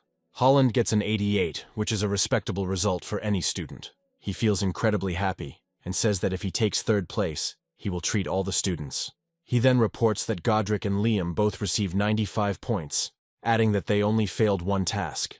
Godric and Liam claim that if they were given a little more time, they would have completed all the tasks perfectly. Holland knows these two are just showing off, but he's confident he'll still take third place. Jordan says the test was difficult, but someone still managed to get a perfect score. The teacher then reveals that the student is Jordan, leaving Godric and Liam in shock. Holland and the rest of the students admire Jordan, saying he will bring glory to their school and city. Jordan raises his hand and asks when he will receive the 888 UN reward for first place. The teacher replies that there is no need to worry, as he will send the prize in a personal red envelope. Later, the results are announced for another subject, which turns out to be even more difficult than the previous one. Godric and Liam get decent grades, considering most of the class completely fails the test. Igris receives 78 points and is among the top 5 students in the class. Jordan again achieves the highest possible score, surprising the rest of the students. Godric and Liam wonder how it was possible to perform at their best on such a difficult test. They both claim it's impossible, and Jordan must be cheating somehow. The teacher replies that he personally prepares this test, and the answers to it cannot be found on the internet, so cheating is excluded. Cherie and Holland start laughing at Godric and Liam, hoping no one will ask how much they got themselves. The next lunch break passes quickly, and the first-year students begin their wilderness survival test. The teacher says that the reward for this test is the same as for the previous tests. Godric and Liam come to the conclusion that, despite their losses, they must regain their position in this particular test. They decide to go all out, declaring that they will do everything in their power to defeat Jordan and avenge their humiliation. Once the test begins, Jordan effortlessly takes first place in rock climbing as he is the fastest. His strength and speed are so high that no one can compare to him, despite all efforts. However, at the moment he is most worried about Igris, who is in last place. In the next class, she lights a fire in 58 seconds, setting a new class record. Swimming becomes the final test, but this time the duo of Godric and Liam loses not only to Jordan, but also to Igris. After this test they become unusually quiet and do not talk much, but this does not last long. During martial arts class, the teacher announces that the top 3 will receive awards and everyone should try their best. Godric and Liam reflect on how they will definitely not lose in martial arts, because they are in good physical condition. The teacher explains that the upcoming night test will have 3 stages, including running, one-arm weightlifting, and a high jump. Jordan effortlessly takes first place in every stage, without even exerting his muscles at full capacity. He deliberately restrains himself so as not to arouse suspicion, and is only slightly superior to his rivals. This comes as another blow to Godric and Liam, who did not expect that even here Jordan could get ahead of them. They console each other, believing that a loss in physical training does not mean defeat in sparring. After the physical fitness test, everyone goes to the ring for sparring in the martial arts department. Because of Jordan's impressive physical fitness, no one dares to go against him. Not even Godric and Liam dare. The teacher loses patience and orders one of the students to come forward to fight Jordan. Jordan realizes that this opponent is unlikely to pose a serious threat and decides not to drag out the fight. To avoid wasting time, he quickly defeats the enemy with one blow. Jordan realizes that he will have to speed up in order to defeat all the remaining enemies in a short time. Godric and Liam watch him with genuine surprise, realizing that he is too strong to fight them. Cherie jumps into the ring and announces that he's finished warming up, challenging Liam to a fight. He adds that his body is in peak condition, so he needs a worthy opponent to beat. Liam jumps into the ring, saying he has 30 seconds to deal with his opponent. Holland decides to immediately go on the offensive and rushes forward, hoping to deal with his opponent. In practice, it becomes clear that being Jordan's friend is not enough to be of any significance. The overconfident Holland, rushing forward during another attack, makes a fatal mistake that costs him the victory. Liam grabs his leg and starts spinning him from side to side to drain his strength. After this, he throws him out of the ring, wanting to break him of the habit of acting too self-confident. However, he praises Holland, noting that his technique commands respect. Jordan jumps into the ring and declares that it is his turn to fight Liam. Liam realizes that this will be good training, and even though he knows he might lose, he accepts the challenge. Rushing forward, he prepares to deliver several blows to his opponent's face. Jordan stands unperturbed, as if he is not at all bothered by the huge enemy rushing towards him. This happens because he calculates every move perfectly, allowing him to dodge at the last moment. Once behind his opponent, he delivers a quick attack that instantly disables them. The other students approach Godric, saying that his best friend has been badly beaten and that he needs to intervene. Godric jumps into the ring and announces that he was planning to fight anyway. He realizes that he might lose, so he decides to improvise to find a way to win. Rushing forward, he gives it his all, unaware that a crushing defeat awaits him. Jordan effortlessly intercepts his attack and prepares to counter. Godric is not fast enough to dodge and takes the full damage. He is thrown several tens of meters to the side and loses consciousness. Immediately after this, Jordan defeats the remaining students one by one, landing only one hit on each. According to the terms of the mission, victories over the same enemy count as one. This means that all he can do is spar with the girls, but he doesn't want to use force against them. However, the girls express great enthusiasm when it comes to the possibility of fighting Jordan. He easily finds himself behind one of the girls who challenged him and knocks her to the ground. The girl gets very upset, since her goal was to try to hug him, and not to actually fight. After this, the other girls also challenge him, but none of them succeed. There is still a lot of time left until the end of the assignment, and he is a little disappointed, but the teacher announces good news. The teacher informs them that in a month their class will be competing against second-year students, so they need to prepare. Liam promises that he will definitely take revenge on Jordan for the defeat, and will try to become stronger. Godric makes the same promise, while Jordan ponders what he will spend the money he has earned on. Godric and Liam take it personally, and Jordan doesn't even pay attention to them. After a while, night falls over the city, and Jordan returns home to make some small inquiries. Despite the small prize received, it was still not enough to buy the required amount of meat. To earn a little extra money, he creates a writer's account and begins a career as an author.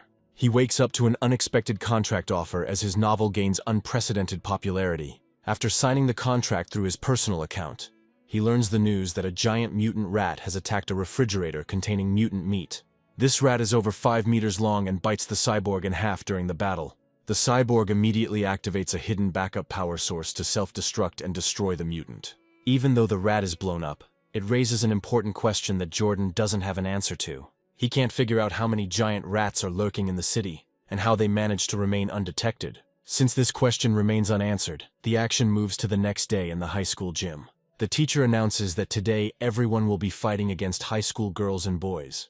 Jordan jumps into the ring, realizing that to gain new attributes, he needs to defeat as many opponents as possible. One of the girls asks how she can fight the strongest student if she is the weakest. His colleague asks how he dared to send his weakest students to fight against one of his strongest charges. The teacher nods quickly, then turns to Jordan and tells him to come down and give way to the weaker ones. Jordan goes downstairs in frustration, realizing that he has just lost a major part of the winning points. After this, he turns to another student and tells her that she should go first, but she panics and replies that she is not ready yet. Igris states that she is the weakest fighter, so she should be the one to go into battle. As she steps into the ring, she wonders what to do, feeling very nervous because she has never fought before. Cherie and Holland begin to encourage her, saying that she will definitely cope with her opponent. Igris realizes that she is now starting to panic even more because of the pressure that is being put on her. Suddenly, her opponent acts much more boldly and decides to rush into attack first, without waiting for Igris to take the initiative.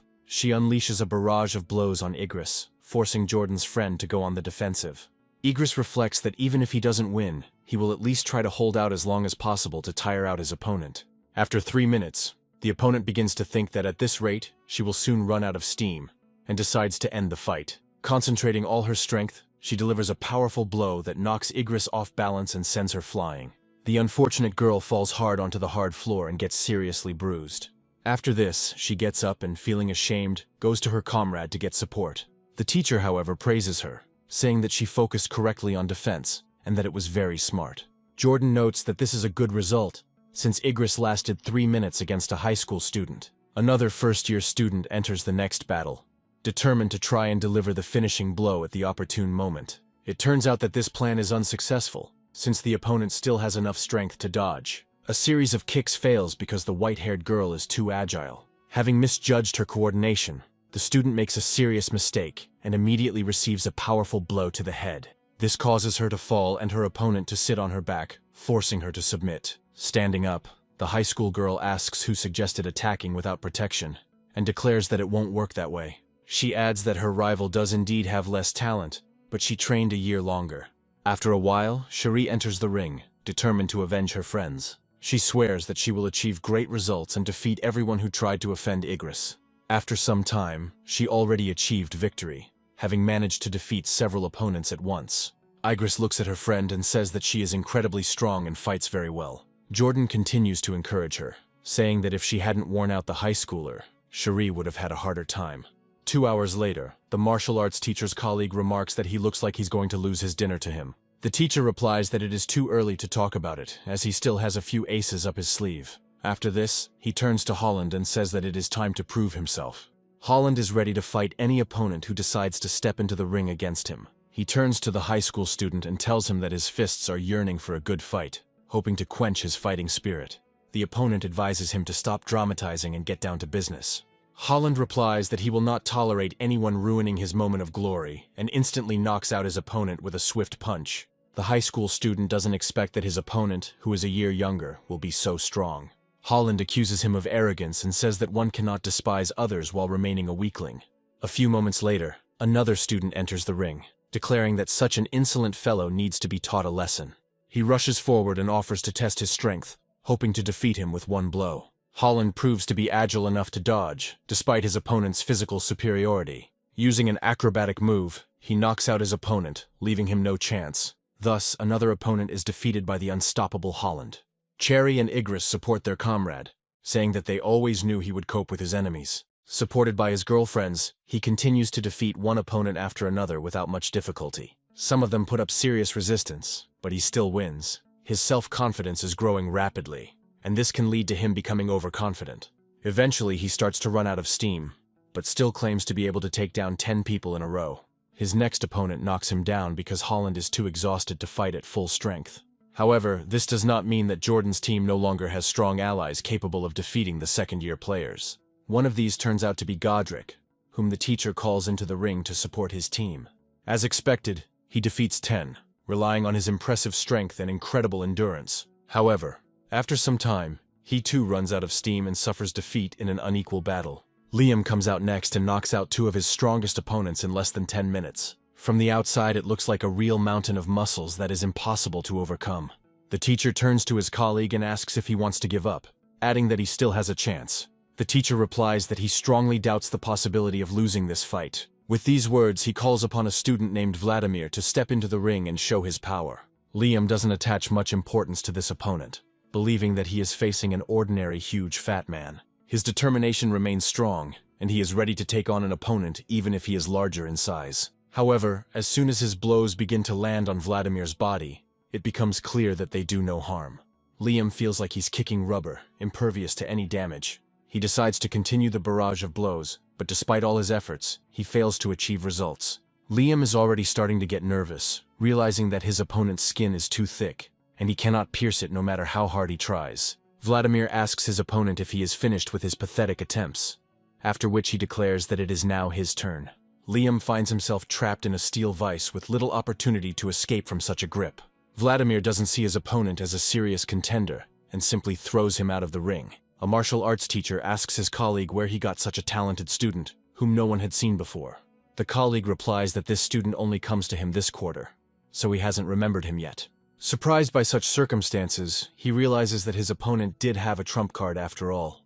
After this, he decides to encourage Jordan, believing in his victory, and tells him that he should try to get the most out of the experience. However, the main character reassures the teacher, saying that he doesn't need to worry, because he will win. Vladimir looks thoughtfully at his opponent, and says that he doesn't have the habit of offending the small and weak. The girls start to get indignant, saying that he shouldn't be arrogant, and threaten to make shashlik out of him. Such words do not offend the good-natured giant, who, despite his strength, is not used to offending women. Smiling, he says he will allow Jordan to land 10 punches on his body. He adds that he does not want to be accused later of oppressing the weak and winning unfairly. Jordan smiles and says that he is quite happy with these conditions. Vladimir shows his fighting stance and says that he will simply stand there while Jordan can give it his all. However, the next blow Jordan delivers to the giant is incredibly powerful. He is so strong that even a strong man like Vladimir is thrown into the air and falls out of the ring. As it falls, it leaves behind a huge cloud of smoke as it accelerates to high speed. The spectators watch in amazement as the giant fighter is taken out with a single blow and cannot believe their eyes. However, their surprise quickly turns to joyful cries that Jordan has won. Vladimir still can't believe he's out of the ring and is trying to figure out what happened. A colleague of the martial arts teacher encourages his friend by saying that Jordan is very strong. He also adds that this man is almost as strong as Todd, to which he replies that Todd was still on another level. Jordan listens to their conversation with interest and asks who Todd is. They inform him that Todd graduated a few years ago and won an elite graduating class in his first year. The martial arts teacher adds that this student is capable of running 100 meters in 6 seconds and lifting a 650-kilogram barbell. Jordan notes that he was so strong already after finishing elementary school. Meanwhile, the action moves to a restaurant, where all the students decide to celebrate Jordan's incredible victory. The teacher claims that it is only thanks to Jordan that the class teacher loses the bet and treats everyone. That's why everyone is raising a toast to Jordan's health and praising him. They ask him how he trains, hoping to learn some secret to become stronger. Jordan notices that Igris hasn't changed at all, and is still trying to get him food to make him feel better. Igris suddenly begins to feel unwell, and a look of surprise appears on her face. She says she needs to step away for a bit and quickly runs to the restroom. Jordan watches her and realizes that Igris remains the same. After some time, Igris comes out of the booth, deep in thought. But it turns out that she is not alone. The other girls talk about her behind her back, saying that she is a clingy girl who is always courting Jordan. Igris approaches them and says that she is not a clingy person at all, despite what they think. As she leaves the room, she says that they are just childhood friends, so they get along well with each other. After a while, Jordan asks Igris why she looks sad, as if something happened to her. Igris says her mother told her that when she grows up everything will be fine, and she will no longer wet her pants. She also shares the important detail that she still wakes up in a wet bed and has to wear a diaper. She sadly says that she feels like a disabled person who cannot control her trips to the toilet. Jordan reassures her that she is not disabled at all. Taking her by the shoulders, he declares that all of this is her superpower, which she has not yet awakened. Igris looks at him in surprise and asks if she really does have any superpowers. Jordan confidently replies that this is exactly the case, as her swimming talent serves as proof. Igris says Jordan was also amazing as a child and probably has his own superpower. Jordan happily says that they both have great talents and are each unique in their own way. Igris says that if this is really true, then she is very interested in what her superpower is. Jordan assures her that her power is probably very powerful and will allow her to achieve a lot. After some time, they encounter a rowdy store owner who is trying to drive away the exterminators. They explain to him that they are not destroying him, but helping him, and will not allow his babies to crawl away. His eyes become strange and he tells them to stop killing his brothers. Realizing that the exterminators are not listening, he rushes at them with a broom, saying that he will show them. Igris asks Jordan if he is crazy, and he says that it is quite possible. He also explains that such people suffer from mental disorders, and recommends that Igris not interfere. After some time, he returns home, where the news shows a report about a young teacher who went missing after classes. Eliza looks at the screen in surprise and says that this is already the 4th case of a girl going missing in a month. Terrence says she missed another report, adding that in fact there are already 5 girls missing. The news reports that all 5 missing girls were young and very beautiful. Eliza tells Jordan that it's dangerous outside now, so he should keep an eye on Igris. Meanwhile, we are transported to the police station, where all this time life has been in full swing due to missing people. This time, a man is brought in for questioning after he attacks ordinary people trying to kill rats. The patrol officers question him and then find out if this person has any mental disorders. The doctor reports that the patient is silent, as if involuntarily, but the patrolmen claim that he screams non-stop at the market. However, after a few moments, something terrible happens, which makes it clear why this behavior is happening. The thing is that the former salesman is rapidly mutating, turning into a giant rat. They immediately request cyborg support, as this monster is proving to be a serious threat.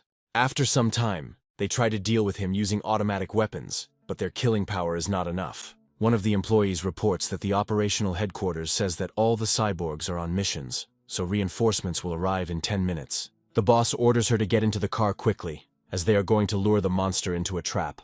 The girl quickly jumps into the car, closes the door behind her, and manages to buckle up.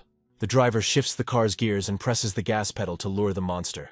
The giant rat immediately follows them, and they decide to head up the mountain to buy more time. Over time, they manage to escape into the tunnel, after which they successfully get out of it. The monster, however, does not lag behind and tries to cause a collapse of the tunnel in order to knock them off the road. Due to debris falling on the road, the car loses control and flips over several times. The girl, who was seriously injured, realizes that it is too late and they will not be able to save themselves. The rat finally reaches the car and prepares to attack the people inside. However, a few moments later, several rockets hit it. The emerging cyborg reports that the target has been successfully captured and continues the attack. The rat doesn't have time to do anything. as its body is constantly bombarded with miniature missiles. However, when the smoke clears, it becomes clear that the rat was able to dig a huge hole and escape. Meanwhile, we are transported to the city, where it is already 3 o'clock in the morning. Jordan offers to write his novels, which he writes magnificently and brings in a lot of money. That night he can't sleep, so he decides to take a walk down a small alley to assess the results of his training. Now he runs 100 meters in just 3 seconds, and his high jump reaches 7 meters. If he continues to improve in this way, he will soon be able to achieve sainthood through the development of his physical abilities. However, after some time he hears strange noises and decides to visit the alley to find out what it is. Peering into the shadows, he sees a strange creature that resembles a hybrid of a human and a rat. The ugly werewolf apologizes, explaining that he is simply very hungry. Jordan realizes that this must be related to the giant mutant rat that has been reported in the news. He decides to run away and notify the police, but the werewolf notices him and tries to quickly devour him. The rat rushes towards the wall and makes a series of jumps to reach its prey. Jordan realizes that he has a hard time dodging the attack, so he decides to get ahead of his opponent and strike. The blow turns out to be quite powerful, and the rat is thrown back several tens of meters. The monster wonders where an ordinary schoolboy gets the strength to knock him away with one blow. Jordan is clearly up to something, but the rat can't keep up with his movements. It was too late, and a few moments later a small stone hit the rat right in the head, piercing it right through. Jordan realizes that he can't give the creature time to recover, and decides to finish it off as quickly as possible. He throws a lot of stones at the rat's body so that its body turns into a sieve, incapable of regeneration. After some time, he finally makes sure that the enemy is completely dead. Having achieved what he wanted, he comes closer and touches the cooling biomass to absorb it. Having received a very modest number of points, he understands that he was facing a weak opponent. He decides that it is time to return, as morning is coming and it is not safe to stay here. After some time, a cyborg arrives at this place and asks who was able to kill the werewolf. Meanwhile, we are transported to an unknown place, characterized by incredible gloom. Nearby, there is a giant circle with many candles lit around it. A cultist decides to sacrifice a beautiful, unconscious woman, and asks God to accept the offering. A dark creature appears out of nowhere and asks why they only bring him one woman. The cultist explains that he did not mean to offend the rat deity, and asks for a little time to explain himself. He adds that human women have become cautious and do not go out at night. The Rat King says that this is no excuse, and next time the cultist can bring a man. The cultist quickly nods, and states that he understands the order perfectly, which will be carried out immediately next time. The rat god throws him a small piece of meat to reward him for his faithful service. A cultist with disgusting teeth bites into raw meat and thanks his master for the gift. Meanwhile, the creepy creature kills sleeping women and begins to slowly pull them towards its jaws. It consumes the unfortunate woman who had no chance of salvation. After this, the creature declares that it is impossible to catch ordinary people since their meat is tasteless, and now it needs aristocrats. The next day, Jordan decides to help Igris improve her martial arts skills as quickly as possible and trains her. They spend a lot of time training, which brings incredible results. Jordan is an excellent teacher because there is no task in this world that he cannot do perfectly. Further results and success of training depend solely on Igris, and she strives to succeed. Jordan praises her, noting that she picks good angles of attack that can produce amazing amounts of power. Igris continues her training, hoping that she will even be able to surprise her mentors. Jordan does, however, make important comments about how to best position yourself when kicking and punching. Of course, despite all her efforts, she understands that without the right technique, she would never have been able to inflict any serious damage on him. After a certain amount of time, Igris says that she is very tired, but feels much stronger than before. She wonders if they can train every day to grow even faster, but Jordan says that's unnecessary. He explains to her that if she trains every day, she simply won't have time to recover, and then everything will be bad. Igris agrees with his arguments and says that she is only willing to work out 3 times a week, when suddenly she hears her phone vibrate. Coming closer to her friend, she asks him if there is any breaking news on TV or the internet yet. The news shows a report that the corporation is announcing on its official website that it is providing free assistance to a cyborg girl. It is also reported that geniuses from Kyoto universities are successfully merging with the animal gene, breaking records. Jordan is extremely surprised by this, as people usually only experience fusion as adults. That evening he receives a lot of additional comments about his novel, saying that it is great. Thanks to his biological attributes, after a month of practice, he can now easily describe 10,000 words per hour. Terrence, and they praise him and say that if he continues in the same spirit, he will be able to earn a lot of money in the first month. Jordan is impressed by such amounts and understands that soon he will not have to worry about money. At the next martial arts class, his teacher decides to test all the participants. Jordan, as usual, conquers this training stage, knocking out opponents with one shot and without putting in much effort. He is given some money for first place so that he can spend it on his own needs. Igris still can't beat anyone and is in last place in her class, but her progress is noticeable. The last time she fought her second-to-last opponent in strength, she was knocked out of the ring with one punch within 3 seconds. This time she lasted almost 3 minutes and landed several punches and kicks, which is already a good result. The teacher, seeing her progress, praises her and inspires her to continue training in the same spirit. He also announces that in 3 months she will have to challenge the strongest class, the elite second years. His students are delighted with this arrangement and immediately agree, promising to train hard. Meanwhile, Jordan spends all his savings on buying new giant wild eagle meat. This time he stumbles upon a generous offer, as there is a sale going on that offers a significant discount. Jordan decides it's best to wait and says he'll hold off on buying the meat for now. The next day, Igris tells him that the cafeteria has recently started selling a dish cooked in the oven. Jordan is very interested and decides to check out this canteen to order some dishes there. Igris carefully examines the snacks and notes that everything smells simply incredibly delicious. Jordan decides to order some food to please her friend and treat her to something very tasty. Igris is very glad that they came early, saying that otherwise they would have been stuck in line. Meanwhile, Holland starts to argue with another student, claiming that he is behaving inappropriately and cutting in line.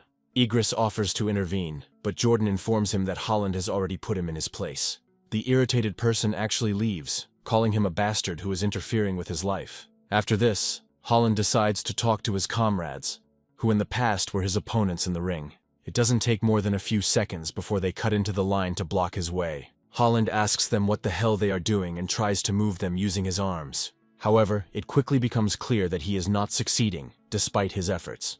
Those who have already imagined themselves to be superior are surprised that he cannot move 15 people who resist him. Igris says that now it is necessary to intervene, because otherwise their comrades may start to offend others. Jordan walks up to the senior, puts his hand on his shoulder and suggests that they get in line to maintain order. The arrogant high school student turns around and asks him what he will do if he does not comply with his demands. Jordan calmly takes out his phone and explains that in that case he will simply inform the director. The high school student looks at him with disdain and calls it a vile act, declaring that a real man does not act like that. Holland counters that cutting in line is also disrespectful, and reminds everyone to have patience. The high school students realize that it's better not to get involved with these guys and leave, putting their ambitions on hold. Meanwhile, we are transported to a wealthy district where the remnants of the followers of the rat god cult are gathering.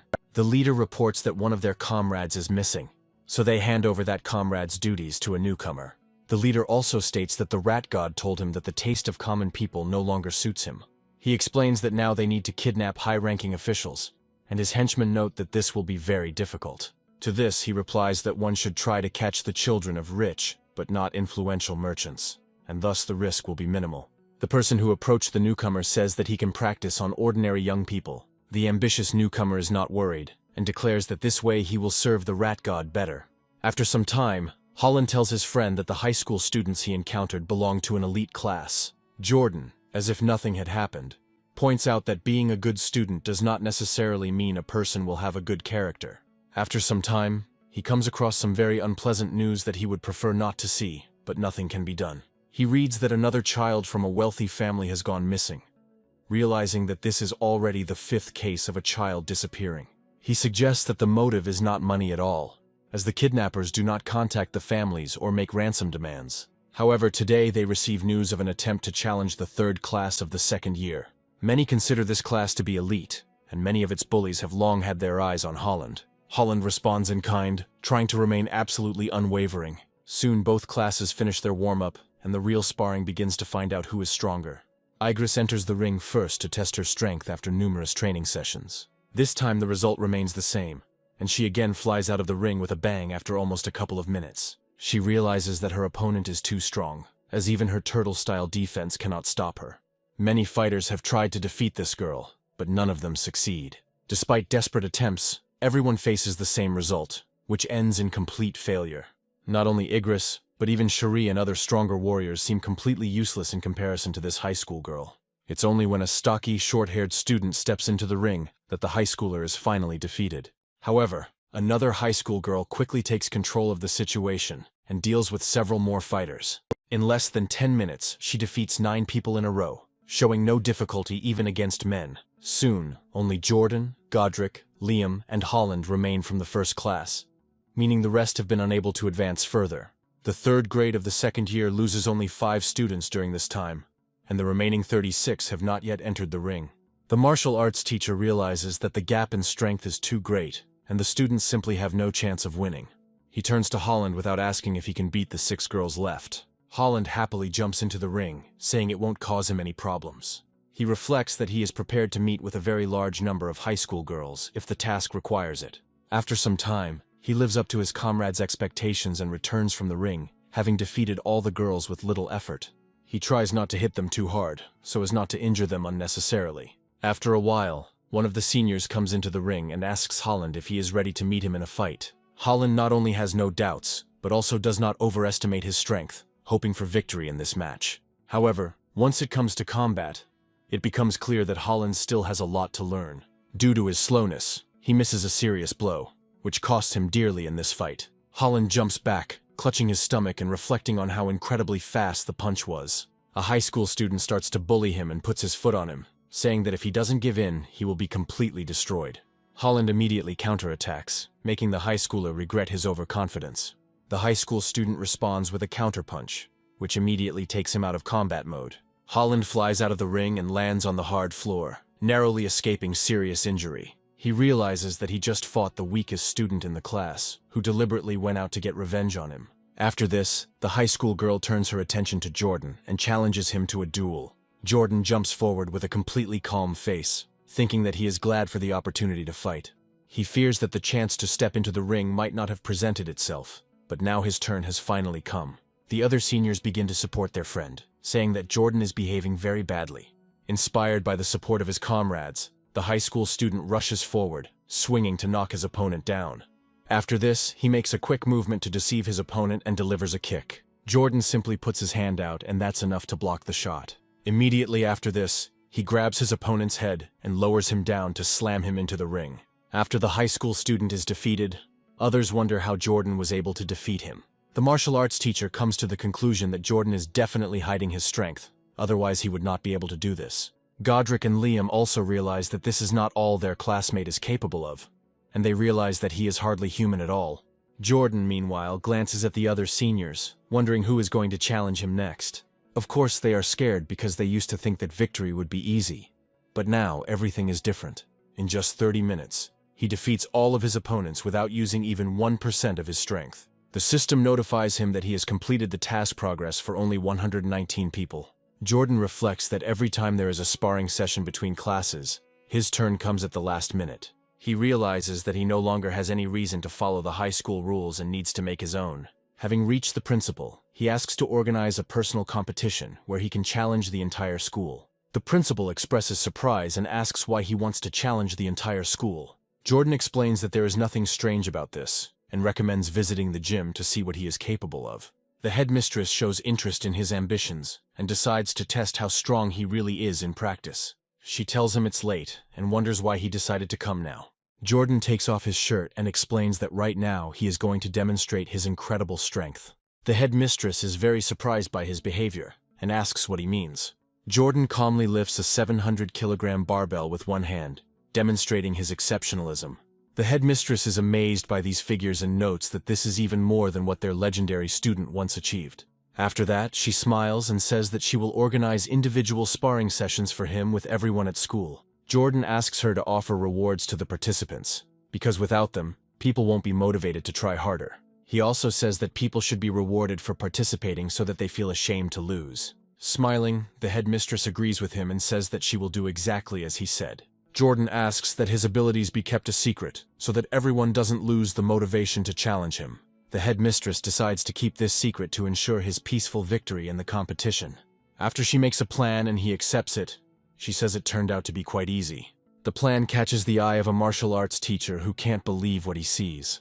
Usually, the headmistress acts like a tyrant and walks around the school with a dissatisfied expression on her face. But now everything has changed.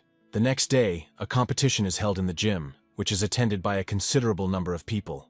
The headmistress introduces Jordan and goes over his recent achievements, as well as the competition rules and other conditions.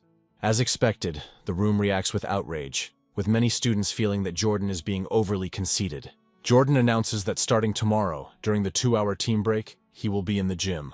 Meanwhile, the city lives a quiet life, unaware that everything will soon change dramatically. A strange-looking guy walks through the streets, looking around as if he is looking for someone. Several girls approach him, calling him handsome and asking if he wants to go to the bar for a few drinks. The young man continues drinking lemon juice and explains that he is simply not interested in such ventures. The girls are offended and leave in annoyance, and the young man thinks that something is wrong with this city. He figures he just needs to find a guy who fits his standards, but so far he hasn't found anyone. He remembers that if he does not complete the task perfectly, the head of the cult will not be able to praise him, and he will become an outcast. John is already considering kidnapping a celebrity, but he realizes that all wealthy heirs and daughters are surrounded by bodyguards. He realizes that the deadline for completing the task is almost up, and is trying to decide what to do next. He suddenly notices Jordan on the sidewalk, doing his usual street jogging to keep fit. Looking at him, he realizes that he has never seen anyone cooler than this incredible athlete. He realizes that luck has come into his hands and decides to follow Jordan, who suddenly changes his route. Smiling, the werewolf continues to follow his victim, realizing that he just hit the jackpot. So they quickly find themselves in a dark alley where there are no security cameras or other people. The werewolf's face begins to take on a terrifying appearance, and he realizes that it is time to get down to business. After this, he turns into a vile rat and prepares to pounce on his victim to knock him out. However, to his own surprise, a few moments later a brick flies at high speed into the victim's head. He immediately grabs his head and tries to understand what is happening, trying to pull out the bricks. Jordan grabs another brick and muses that he didn't expect to go out for a workout and meet a rat man. The unfortunate cultist realizes that he is very unlucky to have come across such a powerful warrior. After this, he completely loses consciousness due to the injuries he received and falls to the ground, bleeding. Jordan is surprised by this outcome and tries to understand whether there are such weak followers of the rat god cult. However, he decides not to dwell on such things and focuses on absorbing life energy until no one comes. The points he received turned out to be very modest, since he destroyed an absolutely worthless opponent. He's considering that for safety reasons he shouldn't go jogging at night anytime soon. Returning home, he hears news that the police have destroyed the rat god. Sitting on the couch, he is surprised by the loudness of the headline, but hopes that the information is true. On TV, they report that the one who destroyed the rat god has a unifying genome and a high biological level. This person can use wings. That is, he is conditionally a real eagle and is able to fly. Their fight was very serious and brutal, but ended in victory for the representatives of humanity. It is also mentioned that the man who defeated the rat god in just 30 seconds is Todd. Jordan muses that he now understands how powerful high-level creatures are, and they actually look formidable. Meanwhile, we are transported to one of the government buildings, where a serious conversation is taking place that evening. One of the fighters approaches Todd and asks if he was able to contact his mentor after what happened. Todd reports that all attempts have so far been unsuccessful, as the group went to suppress the rebellion and went missing. His colleague asks how things are going in the area and is told that things are relatively stable at the moment. The dark-haired youth explains that the city's security service was completely powerless against the rats. He adds that for a high-level genius this was a pity, because the rats could have been easily dealt with. After that, he asks if it would be worthwhile to drop by the university to give a few lectures. Todd says he has enough to do at his day job and doesn't really want to teach students. Meanwhile, we are transported to another unknown place, where someone is reprimanding another deity. A disgruntled voice explains that at first the rat god ate the poor and homeless, and then moved on to the young and tender. After this, the voice states that in the end, the rat god took as sacrifice those who occupied the top of society. More threateningly, he says that he put a lot of effort and brought him here to strengthen the race and dig tunnels. The giant eel expresses obvious disappointment at the Rat King's actions and looks at him with disdain. He even asks him if the king thinks he deserves to die for his actions. The Rat King begs his master to give him another chance and assures him that he will not repeat his mistakes. The giant creature says that this is not a problem, and a chance can be given to anyone who deserves it. After this, it lays its hand on him and warns him that he will have to pay a cruel price for this. After tearing out one of the Rat King's eyes, it explains that the eyes of these sewer rats are doomed to die. The eye is then sent to the creature's mouth, where it quickly chews it, calling it a tasty treat. Observing his charge, the giant notes his exceptional cunning and understands that this will be useful in the future. After this, he decides to give the king another chance, but informs him that he must now live in the tunnel as he should. Meanwhile, Jordan heads to the gym to wait for any opponent who challenges him. People watching him whisper and think that he is too arrogant and should stop. Jordan himself receives word that 9 followers of the rat god cult are on the run. He thinks that if he can find these people, he will receive a good monetary reward. However, he understands that if he meets them, he would be better off first behaving modestly and avoiding danger. After this, he goes to the gym and takes his assigned place, waiting for a worthy contender. He also notes that quite a few people came, as many were interested in challenging him. The whole point is that participation is rewarded with lottery tickets, which give a chance to win good prizes. The thirst for victory drives a large number of high school students who hope that they will be able to win. One of the seniors is already raring to go to challenge Jordan and get a date as a prize. However, he is interrupted by one of the girls, who declares that she will be the first to challenge Jordan.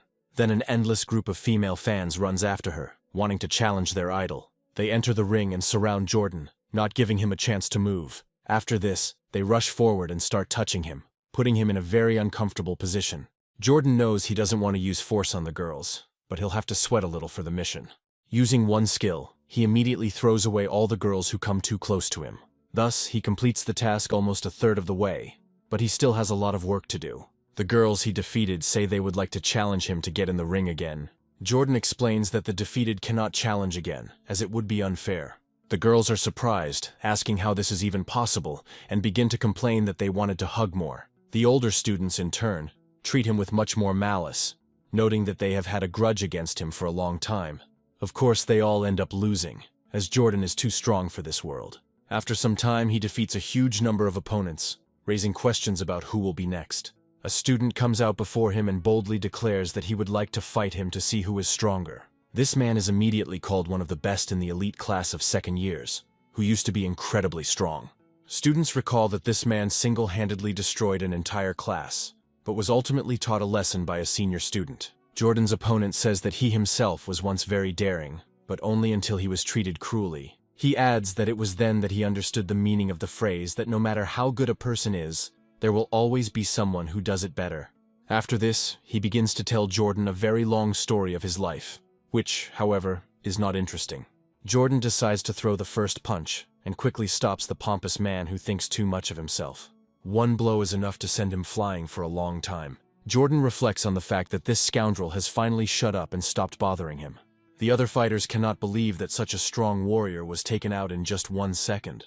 After this, they notice that other fighters have arrived and are participating in the battles to restore their reputation. Jordan understands that even the best fighter in this school decided to participate in the fight, which means he won't be bored.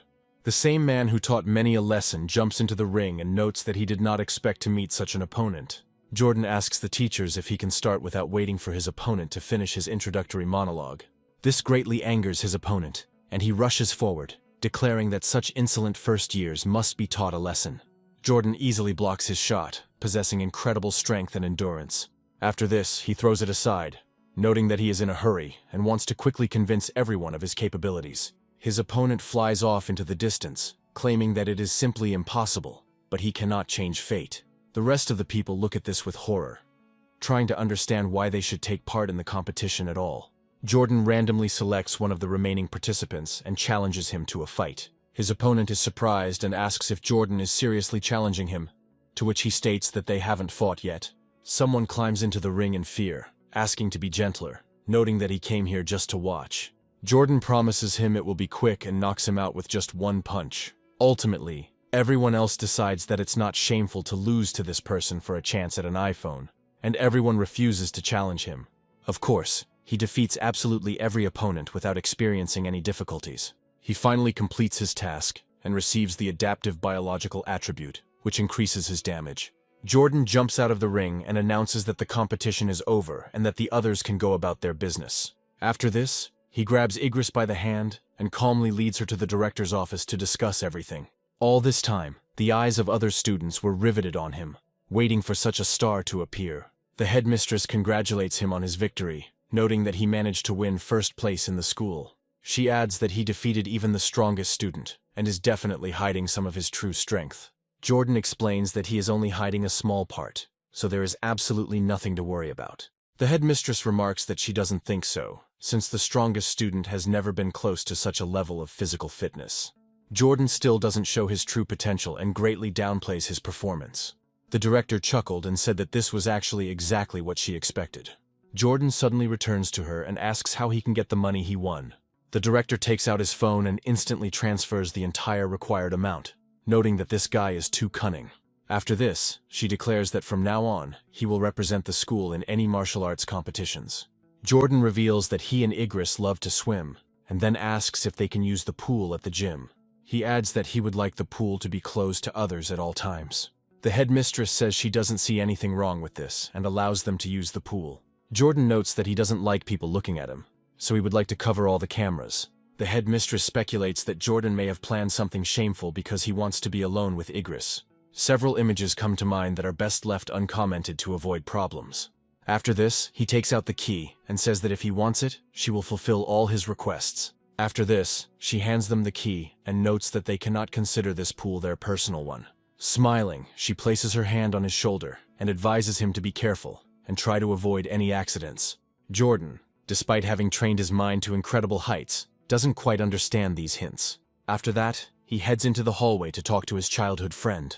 He reflects on the fact that now he will finally be able to find out what superpowers she really has. Igris also turns to him and asks if he can help her with something important. Jordan asks what she needs, and Igris explains that she signed up for a singing class and has already mastered the basic solo part. She asks him if he can practice with her tonight to hone his skills, and he agrees. After this, she joyfully raises her hands in the air and notes that she is now calm about her future.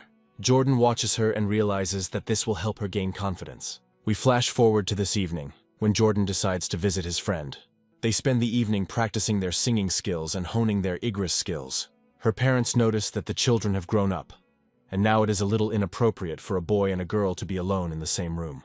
Mom says they grew up together as friends, so there's nothing wrong with it. She also begins to resent her father, and notes that the old man would be better off minding his own business. These words reach Jordan, and he realizes that something seems wrong. Standing up, he notes that they have been rehearsing for half an hour already, so it is better to stop and return to their studies. He says that tomorrow after school it would be better to go to the pool, and asks her not to forget to take a swimsuit. Igris says that she will wait for him tomorrow afternoon after classes near the pool. However, as soon as he leaves, she begins to anxiously look through the wardrobe. Sorting through her clothes, she still can't decide what to wear for tomorrow's class. She faces a difficult choice, as she must choose between an open or a closed swimsuit. Looking at the open swimsuit, she assumes that it is quite revealing and not very suitable for these purposes. Unnecessary thoughts arise in her head, which are better not to comment on, considering that she is still a child. After a moment's hesitation, she realizes there's no point in choosing, since only Jordan will be there. We quickly travel back in time to find ourselves back at the moment when training takes place in the pool. Jordan goes out to the pool first to check how clean and spacious it is. Taking a closer look at it, he is pleasantly surprised by the size of the pool. He also looks at the cameras that are taped over and remembers the headmistress's words that she had thought of everything. After some time, he hears Igris's voice, calling him to discuss something important. Jordan turns around to see his childhood friend all ready to swim. She apologizes to him, noting that she didn't mean to keep him waiting, and then runs closer. Jordan immediately advises her not to run so as not to slip, inwardly noting that she is very cute. After this, he recommends that she start training, trying to hide his embarrassment as best he can. Their training is going very well, as Igris feels right at home in the water. They can hold their breath for a long time and swim underwater, feeling great. Igris suddenly stops, looking at Jordan intently without saying a word. Jordan is trying to figure out what she means when she suddenly hits his hand several times. After this, she shows him a characteristic gesture, meaning that she is going to surface. Jordan puts his arm around her, then rushes up to take a long-awaited breath of air. After pulling her out of the water, he asks what happened to her and why she wanted to rise to the surface. Igris explains that for some reason the water passes through her body, and she even feels it. She decides to scoop up some water in her hands and show him what it looks like from a normal person's perspective. And indeed, the water passes through her hands as if they were a small colander. Igris notes that this is very strange and tries to understand why her body suddenly decided to let water through. Jordan muses that perhaps this is her superpower, something she should take a closer look at and develop. He pulls her hands towards him and says that he needs to carefully observe her body to figure everything out. Examining her, he comes to the conclusion that, apart from the fact that water passes through her body, he did not find any other anomalies. He recommends that she go ashore to check other places where water might be passing through. Igris agrees, realizing that the situation is becoming more and more embarrassing with every second.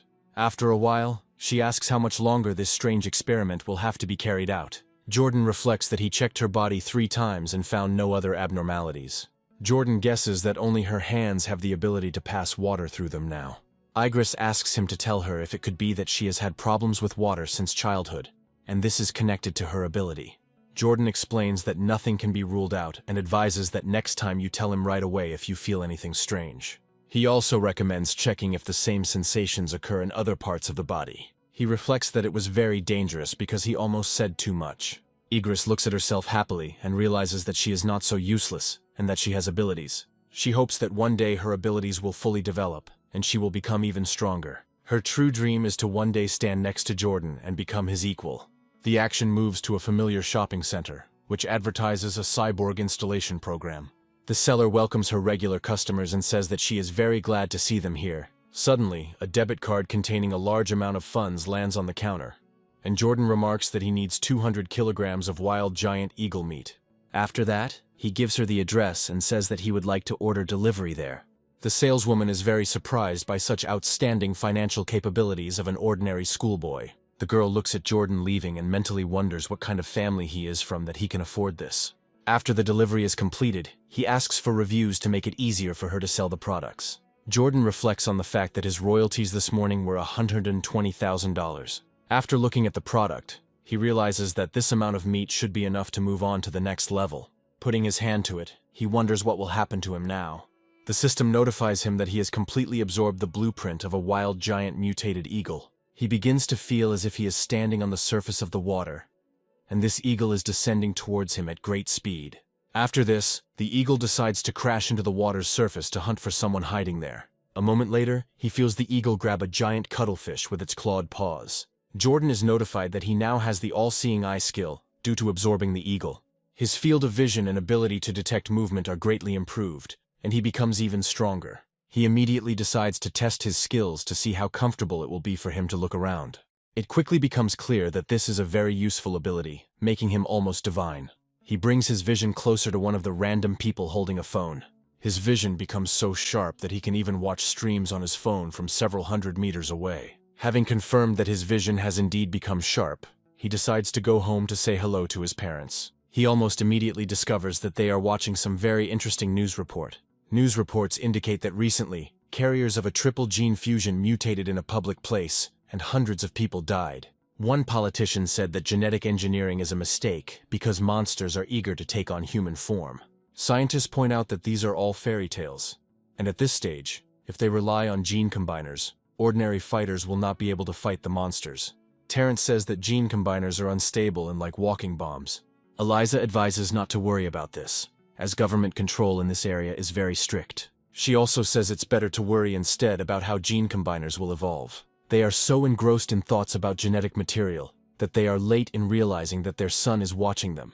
Eliza happily says that their son has returned and reflects on the fact that they were talking about the wrong things. Terrence also tries to change the subject, noting that if their dear son has returned, they should focus on more important things. Jordan announces that there will be a singing competition at school tomorrow, and Igris has also applied to participate in it. Terrence notes that if this is true, then they are obliged to come and support her. Jordan looks at them carefully, nods thoughtfully, supporting their decision, and tells them exactly when to come. After some time, the scene moves directly to the competition in which Igris is participating. Eliza and Terrence, they come there to support their beloved Igris, who is also like a daughter to them. Meanwhile, Jordan is in the dressing room supporting her friend, who is very nervous. He decides to help her apply makeup since he is an expert in everything. Igris asks him with interest why he looks at her so closely while applying makeup. Jordan calmly explains that it's because she's very beautiful and he enjoys looking at her. Igris doesn't respond, as she is embarrassed by such compliments. Cherie peeks out from behind the curtains and wonders if they're done making out, startling Igris. Igris begins to justify herself, explaining that she asked Jordan for help because he is good at doing makeup. Jordan is truly a master makeup artist because she believes that it doesn't hurt to have a little extra skill. Cherie says she didn't want to be a third wheel and quickly leaves them, reminding them that the performance is coming soon. After this, she loudly slams the door, leaving them alone. And this creates an awkward pause. Jordan sees her off, while Igris finds herself in an awkward situation again. She rises to her feet carefully, feeling that her long-standing ailment has manifested itself at the most inopportune moment. She tries to gently communicate this to Jordan, clinging closer to him. Jordan asks what happened, and she says she just can't stay long.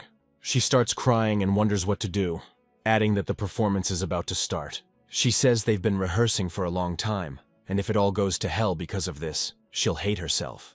Jordan advises her not to cry, saying that otherwise she will smudge all her makeup. After this, he quickly looks around, trying to figure out what can be done to correct the situation. Looking at the curtains, he suddenly gets a brilliant idea. He realizes that he has incredible cutting and sewing skills, and can sew a stunning dress in a few minutes. After this, he checks other desks to find scissors and other supplies. Without thinking twice, he removes one of the attachments to check how strong and suitable it will be. Then he places the hanging object on the desk and begins to carefully fiddle with it. Igris watches him closely, carefully wiping himself off, and tries to understand what this is all about.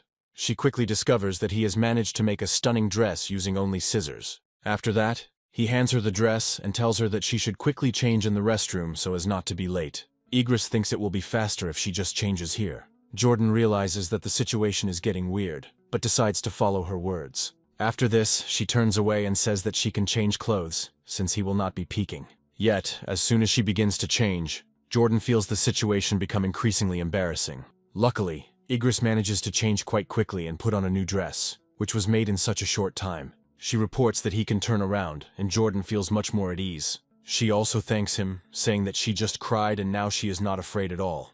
Jordan pats her on the head and notes that the performance should go well. After a while, the host calls Cherie and Igris onto the stage, after which they put on an amazing concert. Of course, after this they become winners, since such a performance should be rewarded with top places. Jordan watches them with pleasure and claps louder than anyone else to support her friends. At this time, one of the school staff members wonders what little brat tore the curtains. After some time, they are scolded and sent to class to clean it for a week. Jordan muses that this is a very fair atonement for the curtains he had to ruin. The system notifies him that he has completed the task in co-op mode and now receives a new attribute. Thanks to his new ability, he receives significant combat bonuses depending on the number of allies. Igris is walking with her friends, who ask her how she became so successful so quickly. Igris really feels an incredible surge of confidence after the singing competition and is regaining her strength. At the same time, she is making steady progress in martial arts and is now advancing in them much faster. Meanwhile, Jordan wins one of the competitions again without experiencing the slightest difficulty. 5 years later, their school finally wins the Champions Cup, and Jordan gets a place on the honor roll. He also signs a contract with the martial arts gym and the Holland family, thereby becoming their representative. After a short time, he manages to accumulate a gigantic amount of money, which of course, he spends on purchasing monster meat. A well-known saleswoman delivers a large quantity of groceries to him and greets him. This time, he decides to choose the location of a secretive dragon, known for its ability to camouflage itself in the atmosphere. Without thinking, he places his hand on the pieces of meat and begins to absorb their life essence. He successfully unlocks the blueprint and discovers the ability to naturally camouflage himself. He can now reduce his visibility by reducing the vital energy in his body, as well as hide his biological level. Jordan is surprised that this biological attribute has two effects.